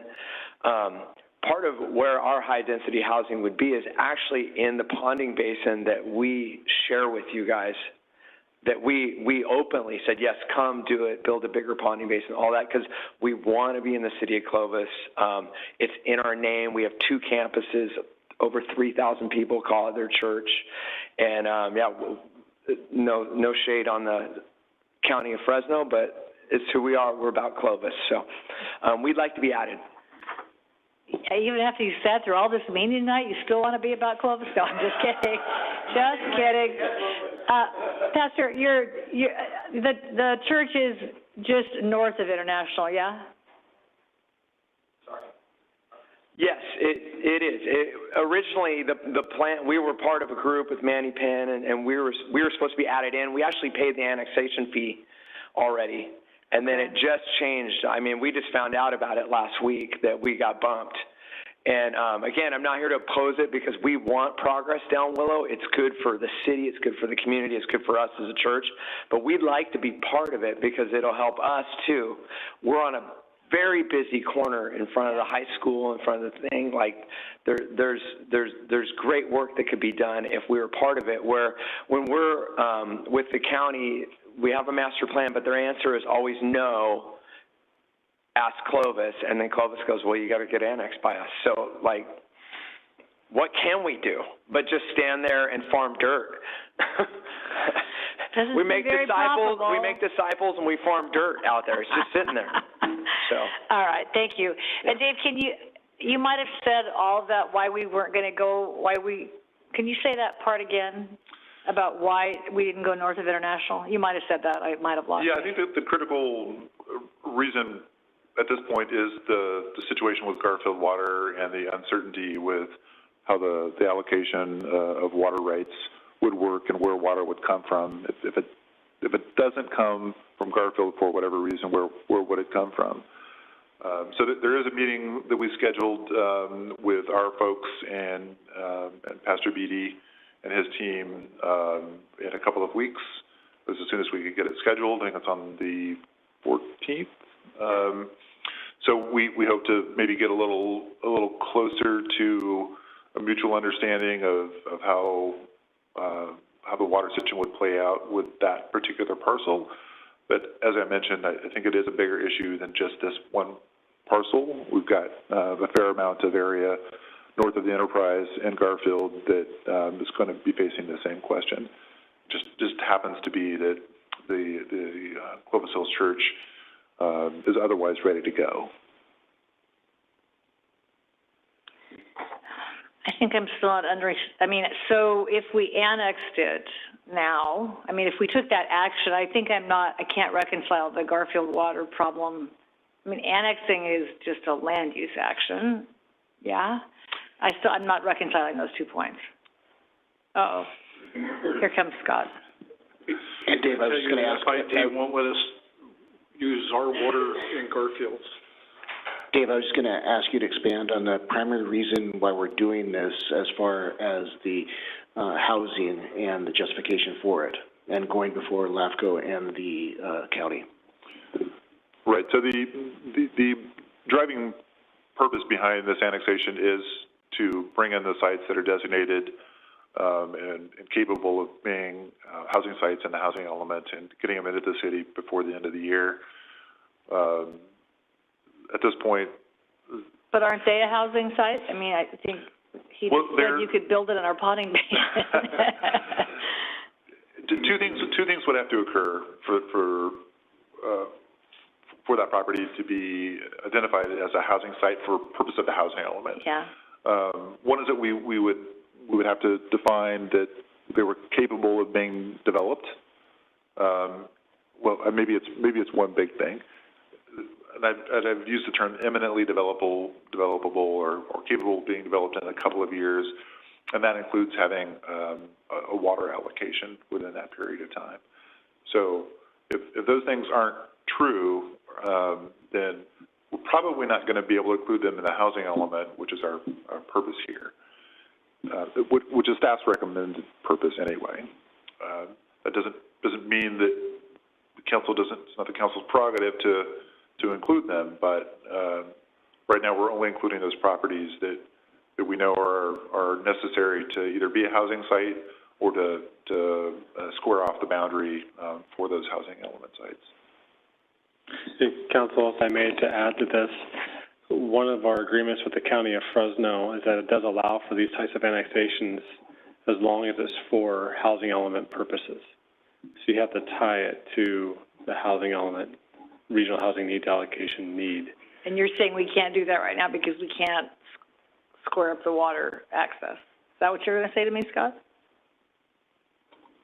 Good evening, Mayor and Council. Hello. I was going to say Dave is doing an outstanding job. It's a little bit more complicated than just going forward with the annexation.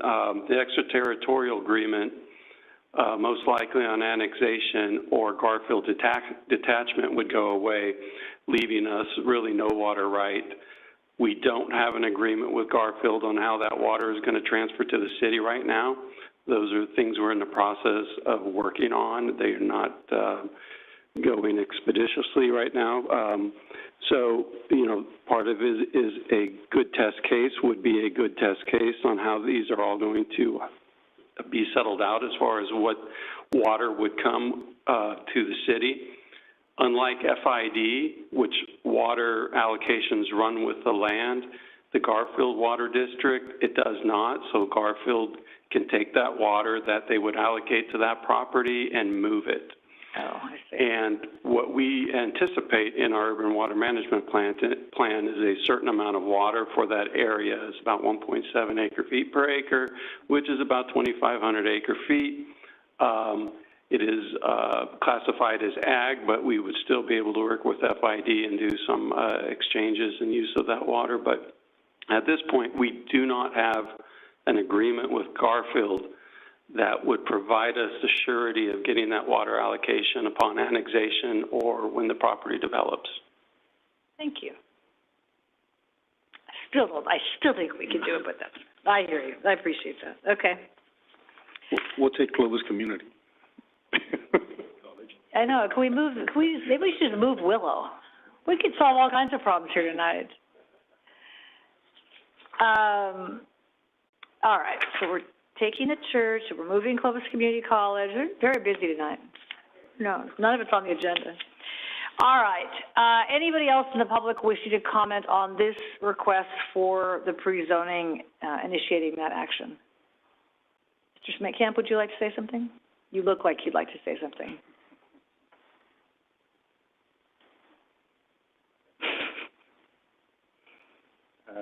Good evening, Council. William Schmidt-Camp, 1564 North Middleburg Lane, but my family and I own a little bit of that property.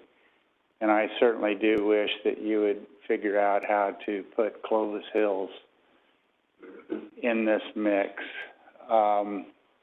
Garfield Water District, per our engineer, and I don't want to put words in his mouth, but we don't have the right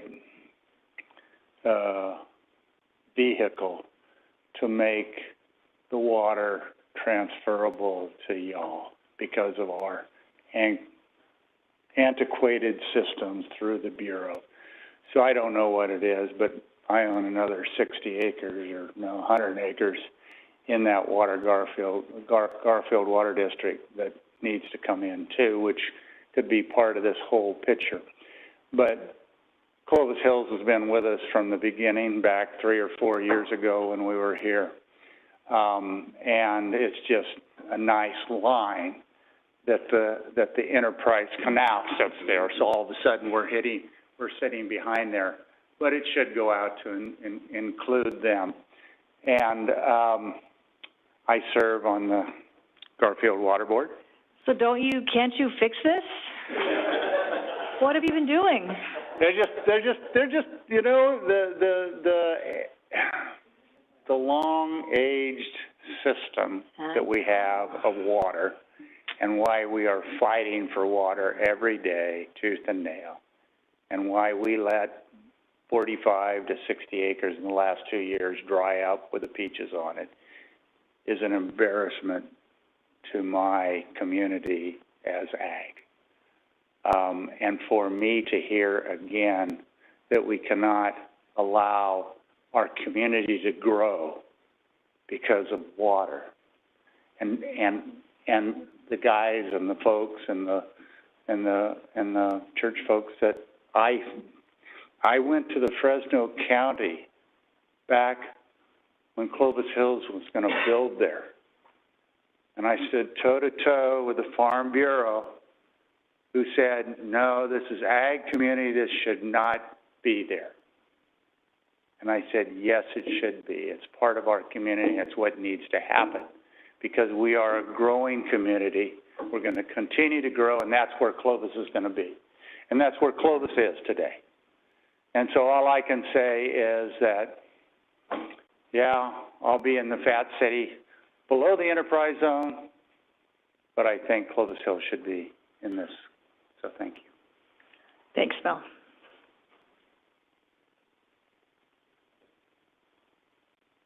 Good evening, Mayor. Hello. Council members. My name is Manny Penn. I am one of the developers that work closely with Bill and Pastor Beatty for the last 4 or 5 years here. The area of Focus 11, which is north of Beheimer, including Clovis Hills Church, was designated part of the overall master plan, which you have approved back on May 20th, 2019. And on there, working with staff, that section of 40 acres has an overlying district of highly residential zoning that benefit the city housing element as well. Are you talking about north of International? Yeah. Uh-huh. Okay. So in that section, it's Planning Area 3 in our master plan. And Planning Area 3 has a density count of 646 on the lower end to over 1,000 on the higher end that we can count towards the housing element as well. We work closely together with Bill and family and the church. They're always with us. We paid the fees already. I just wanted to find a way to get Clovis Hills be part of this annexation. We just don't like leaving anybody behind if we can, especially someone like the church that's been with us since the beginning. Thank you. Thanks. Anyone else? And no one online, Carrie? All right, we'll close the public portion. Is there any way to, the staff report says it's the uncertainties about water and timing of development. Given that and what Andy said about it has to be about housing, but someday it is about housing. Andy, you said it is about housing. Is there any way that, it doesn't make any sense to stop where you stopped, I guess is the point. If you're going to do it, you might as well annex it all, and then you can develop maybe as, maybe we're not ready to go north of or to the church property, but at least to have the process done. I'm not following why. Are they mutually exclusive? If you don't mind, I'd like to have Scott come up and tell me one more time a little bit more about why we can't. Okay. And then I'd also like to have Renee come up to talk about the other requests that we've denied as far as expanding. Well, that's not a very good setup. Why we can't, or why we can, Scott, or why we can't. Good evening. Hi, Scott. We are can do. So again, on the water situation is if the Garfield water does not come with that land, so to speak, even though it's not allocated to the land, there is no water for north of the enterprise. That means ever. There's no water unless you provided direction, staff go find water for that. In our conveyance agreements with FID and our firm water supply, it specifically states that water is not to supplant the water that's supposed to be provided with a water district that overlays that land. It's very similar to what we would anticipate from International Water District in the Northeast. There are water allocations. Those are important. At least at this as a kind of a policy look at, hey, if there's water that needs to come to the city, just like with FID, as we annex an FID and develop, that water allocation moves over to the city. Otherwise, there is no water for the land, and we would have to go find the water for the land. I'm not sure if LAFCO would allow annexation of that land without identifying water source for that. And Renee, can you speak to some of the other requests that we've not entertained?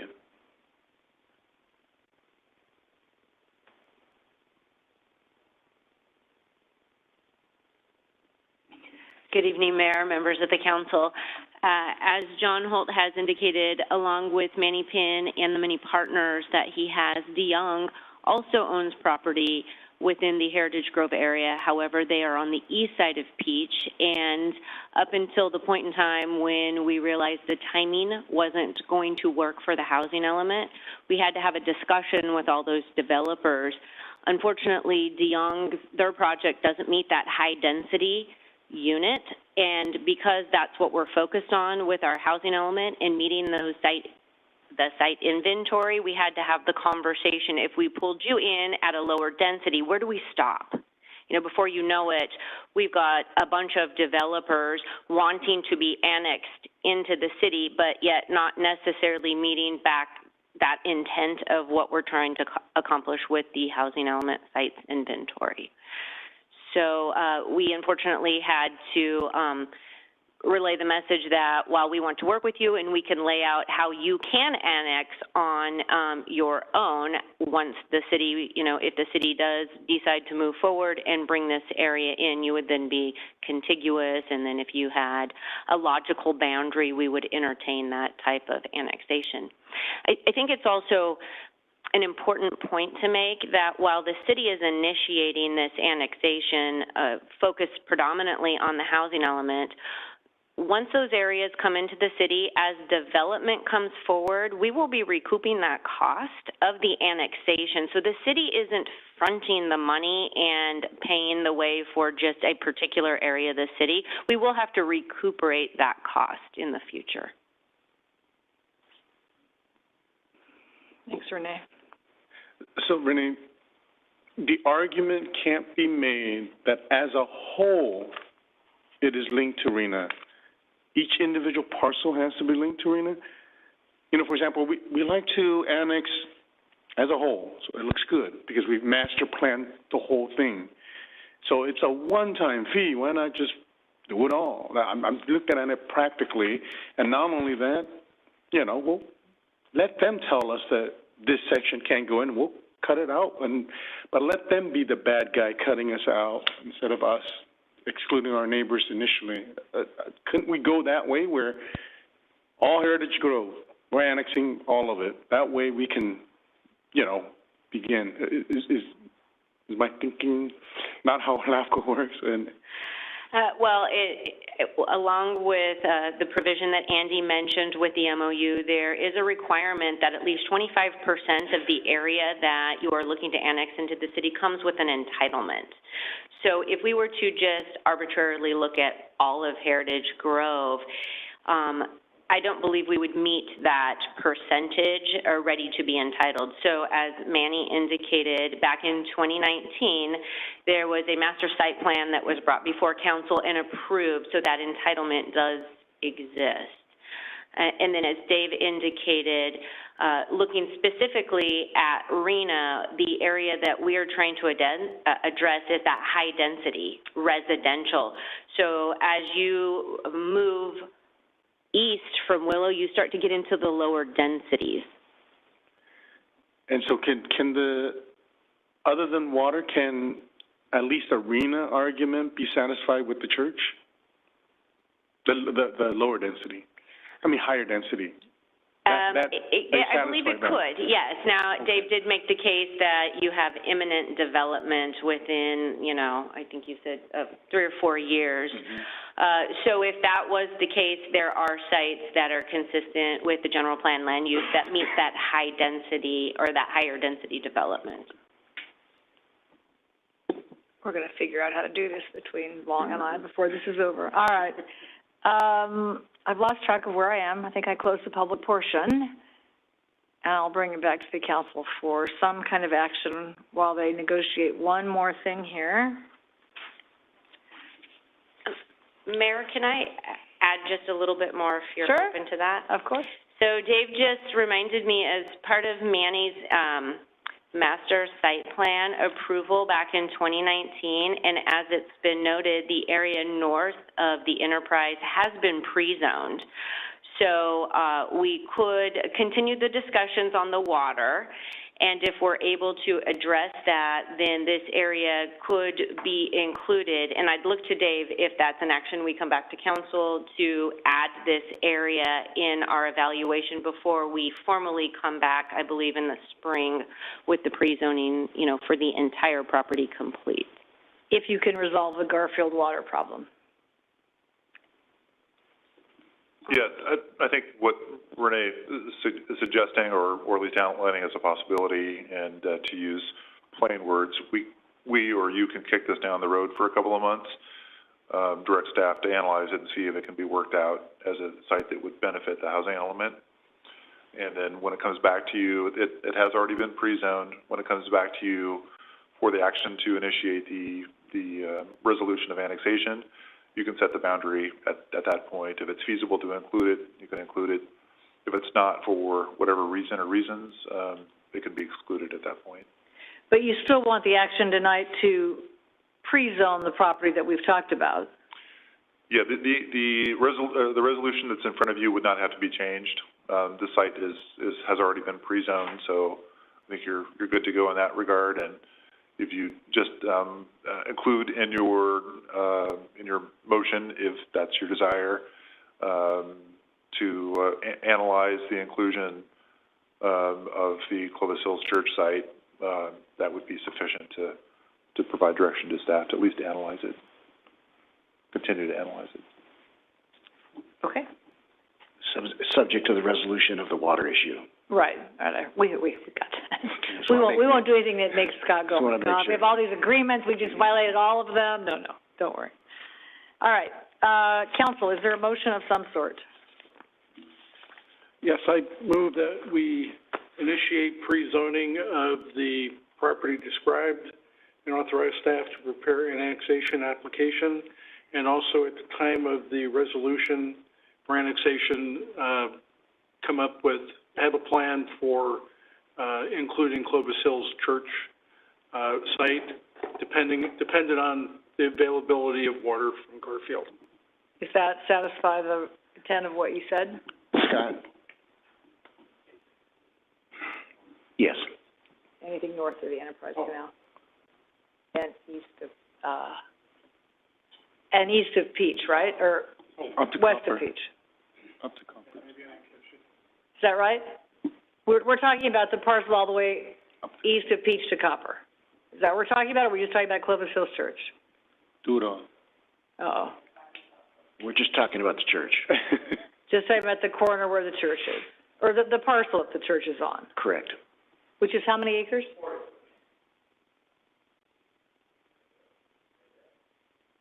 Okay.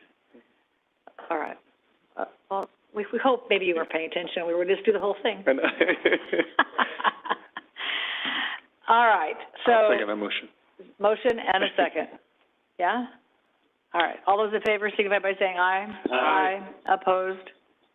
Motion carries with one absent. 4 in favor, 1 absent. And to the Garfield Board of Directors, come on. All right. Item 18, consider approval of a resolution opposing initiative number 21-0042A1, the Taxpayer Protection and Government Accountability Act, sponsored by the California Business Roundtable. Mr. Holt. Thank you, Mayor, members of the City Council. In January of last year, the California Business Roundtable filed the Taxpayer Protection and Government Accountability Act. Last month, the measure qualified for the November 2024 ballot. The act would amend the California Constitution to make it more difficult for the city to pass new taxes. There's a number of reasons why staff is recommending opposing it, but I'll identify a few. If passed, it would require approval of 2/3 of the voters in order to enact new taxes, where right now we could do it with 50+1 for a general tax. It prohibits fees on new development based on vehicle miles traveled, or VMT. Taxes and fees adopted after January 1st, 2022 that do not comply with the new rules in the Act are void unless reenacted. It invalidates the Upland decision that allows a majority of local voters to pass special taxes.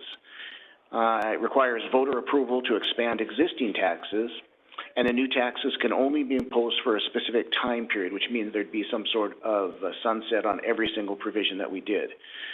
Like I indicated, there's a number of reasons why the city should oppose it. It's been compared to Prop 13, which some thinks was a really good thing back in 1978, but this will severely hamper future city councils from enacting taxes and even some fees. So with that, that concludes staff's report, and we're recommending approval of a resolution opposing it, and I'm available for questions. And the party behind this initiative is the council. Who is it? It's Howard Jarvis and then a group of wealthy businesses. Are the folks behind this initiative? All right. Thanks, John. Questions for John? John, I read the law, which is actually kind of confusing because there's so many strike-throughs and things like that. But there was an interesting article in the Fresno Bee today that talked about the redlining and exclusionary language in CC&Rs. And apparently there was an assembly bill that was passed that directs the counties to go through, remove the objectionable language, and they're allowed to charge a $2 fee per item. If I'm reading it correctly, that $2 fee would have to be approved by the voters. If I'm reading because I didn't see anything in there that said, here's the threshold for money. So it seems like if this gets passed, any kind of work we want to do that's going to cost $10 is going to come to a screeching halt. Is that accurate? I don't know the exact answer to that, but there's different ways that you can try and understand this, like trying to define what a reasonable charge is. Right. And other things. And I'm sure that if approved in November of 2024, there's going to be a significant amount of cleanup afterwards to clarify exactly what it means. But it could be. And I'd look to Scott. Any expansion on that? It's possible that there could be interpretations that would make it much broader than what we could think of today. There would or could likely be challenges to almost any sort of revenue-raising measure that a city would have, whether it's taxes, fees, whatever. So, and in the verbiage of the bill, it talked about that this measure, as proposed, would run in opposition to two affordable housing items that are coming in the same election. So, and I didn't really get a clear feel for if they both pass, do they take each other out, or, and so I'm just, it seems like they're trying to fix too many problems with one bill, just in my opinion. And one example is going to be that Measure B that we had approved in November of last year for the TOT increase, so the 2% going from 10 to 12, that would be invalidated because it doesn't have a term on it. So we would have to take it back to the voters sometime thereafter, if I'm understanding this correctly. Because it says that tax and fees adopted after January 1, 2022 that don't comply would have to be or void. Right. Bonk? With regards to what Councilman Bessinger was saying is, we don't, with every fee, we're not going to the public for 50+1 for every fee. So I'm just thinking it's really focused on those ballot initiatives, that's all. Because we're not doing that right now. So, but could it be interpreted and made aware they do that? Potentially. I am, totally in support of this because I think local control is important, and different communities need the ability to ask its citizens what it would need or want to fund. And so that's sort of the core of why I think this is important, and they're taking that away from citizens and from government agencies. Matt, any comments? I agree with what Vong said. I mean, if you read this, parks and rec fees, what? I mean, you couldn't do anything. You literally couldn't do anything. Water rates, nothing. All right. Any public comment on this item? Anybody online? No. I'll bring it back to the council. What is your direction, colleagues? That we join and do a letter of opposition against this ballot measure. Is there a second? Second. and just to clarify, it's actually approval of a resolution opposing it. So. Okay. Approving the resolution of opposition to this ballot measure. Second. All those in favor signify by saying aye. Aye. Opposed? Motion carries 4 in favor, 1 absent. City manager comments.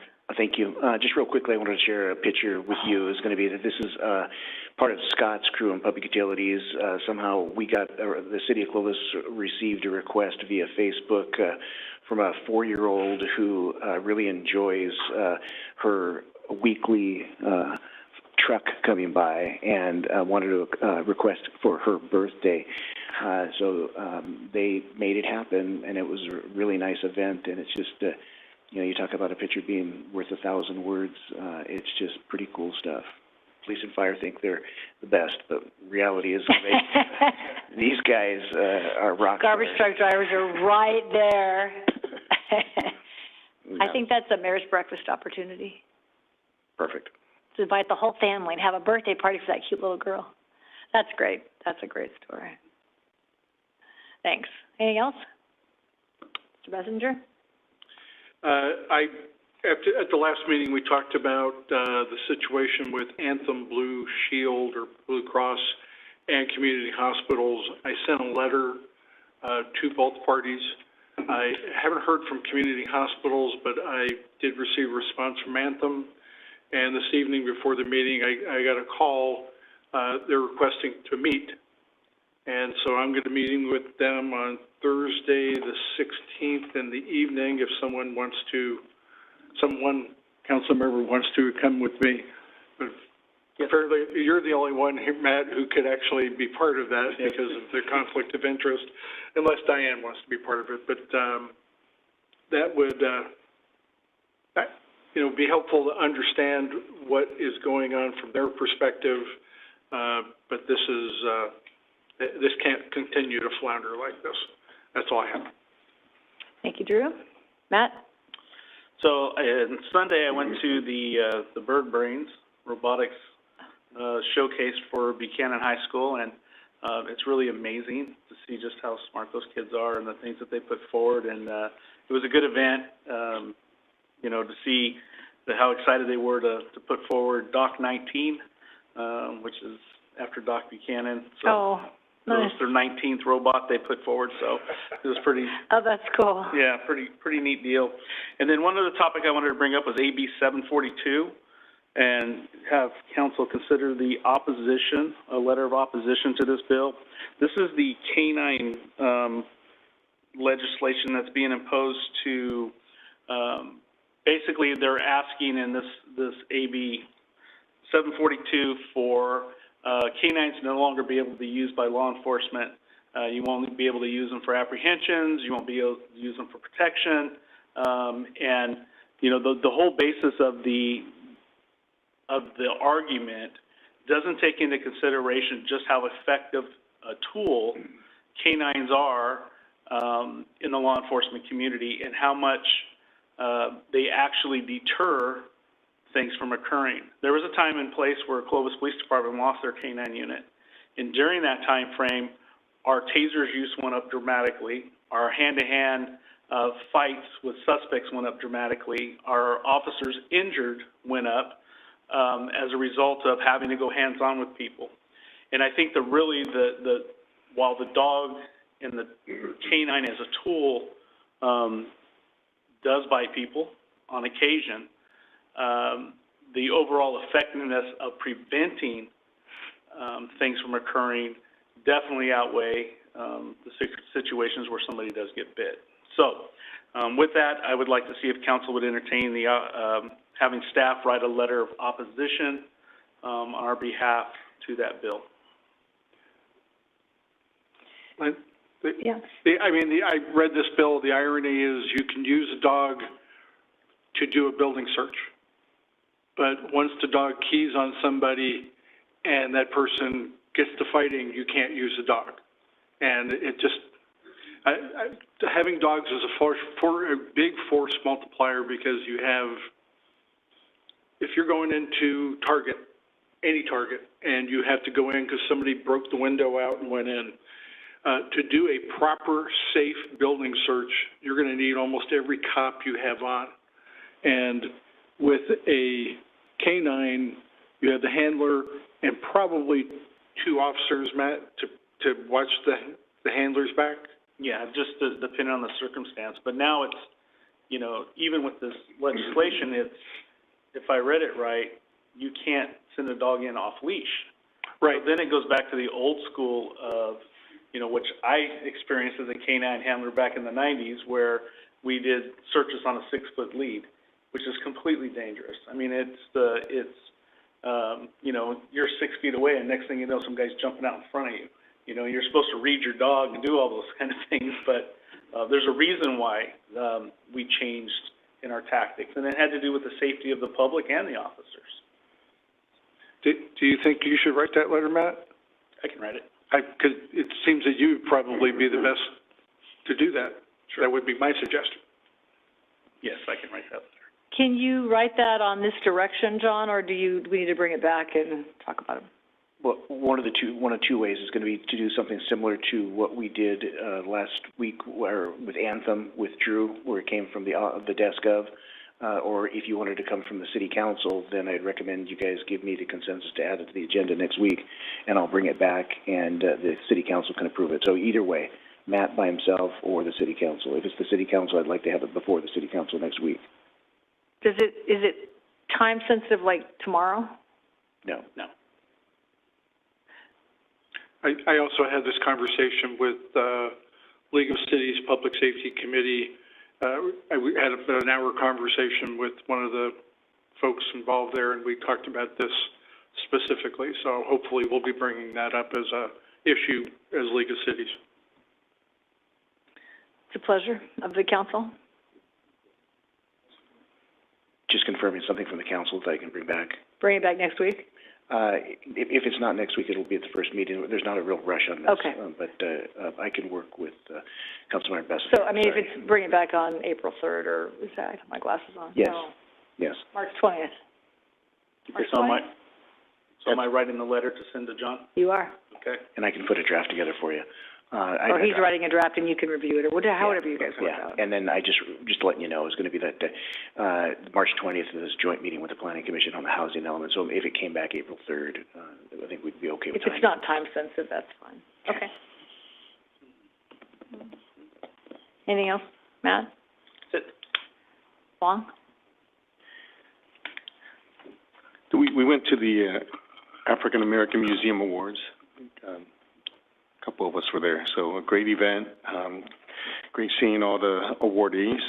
I also went to the Real Men Cook for Education. It was put on by the Clovis High African American Student Union. So great event, a lot of good food. Councilmember Bessinger and Basco, we all were there. And so, and we were invited by the club president, young lady, and so that she was very impressive. I wrote a letter for her and gave her a coin. Oh, okay. I was, in fact, I reached out to the principal because I was so impressed. I mean, this young lady walked up to us, squared her shoulders, extended her hand, looked us right in the eye, and gave us a hearty thank you for coming. And I was impressed. I mean, just the leadership presence of that young lady was very impressive, and I felt I needed to reach out to the principal and to her directly. Excellent. I feel bad I didn't get invited. I didn't look at the Did they only invite men? What's happening here? Well, it is real men. I know, exactly, my point, exactly. I actually don't cook, so maybe anyway, but I'm sorry I missed that. I did not get that invitation, so. It was a great. Yeah, sorry about that. And then went to the prayer breakfast. Excellent job, Mayor, and also your counterparts up there. It was a great event. Good to be back in person, and thank the staff for being there as well. I was invited by Mas Masumoto to a PPIC, which is Public Policy Institute of California, kind of a sharing of what the Valley is. And it was kind of a mixture of a lot of community groups, a couple elected officials, and then a good portion of their board was there. And so I think they are policy driven, but also come with money. So it's good to share about the Valley with them. And then wanted to share that Andy, Assistant City Manager Andy, and Scott, we met with Woody Hastings of the Climate Center with regards to community choice aggregation. I know that I think the only one who is still on the council who remembers all that was the mayor. But I think we'll just look at it, and I'm glad staff is on board with regards to having the expertise to see if this is something that if we even start looking at, because there are a lot of cities now who are doing that, and it's an option because with PG&E rates going up so high, we'll see if it's something feasible. And I appreciate the staff being involved in those, just learning process of it. And that's all I have. Thank you. Just two quick things. I'm reminded today driving into the parking lot, Clovis PD years ago set up the parking spaces in front of the police department for Craigslist transactions. I just saw the best transaction when I drove in today, and it was just reminding me, two people, they met, they shook hands, it was safe. I just thought, what a great, I don't know, kind of an we don't talk about it much, but it was really sweet to see it working after all these years. I'm sure it doesn't always go well, but anyway, I just thought this is exactly what you had in mind. So anyway, it was great. So thank you. I think you were the chief maybe when that came up. So nice job. And I will not be here on Monday. I've been loaned out to our Clovis Unified School District partners. They're going to be doing an interview for their new superintendent. They've asked me to facilitate their panel. So the city manager told me that I could go. So he loaned me to the district. So that's where I'll be. So I'm turning this over to Mayor Pro Tem Wanatua. Good luck with that. But I think there's probably no more important search, with the exception of the community college president, but nobody called us, so it's okay. They did good without us, though. We're good. I think to support our partners in that work is really important, so if we can be part of that. So thank you. Thank you, all of you. And so anyway, that's where I will be. I think that's it at 9:56. Meeting is adjourned. That's a wrap. It's a wrap. And and you're welcome for continuing those two items.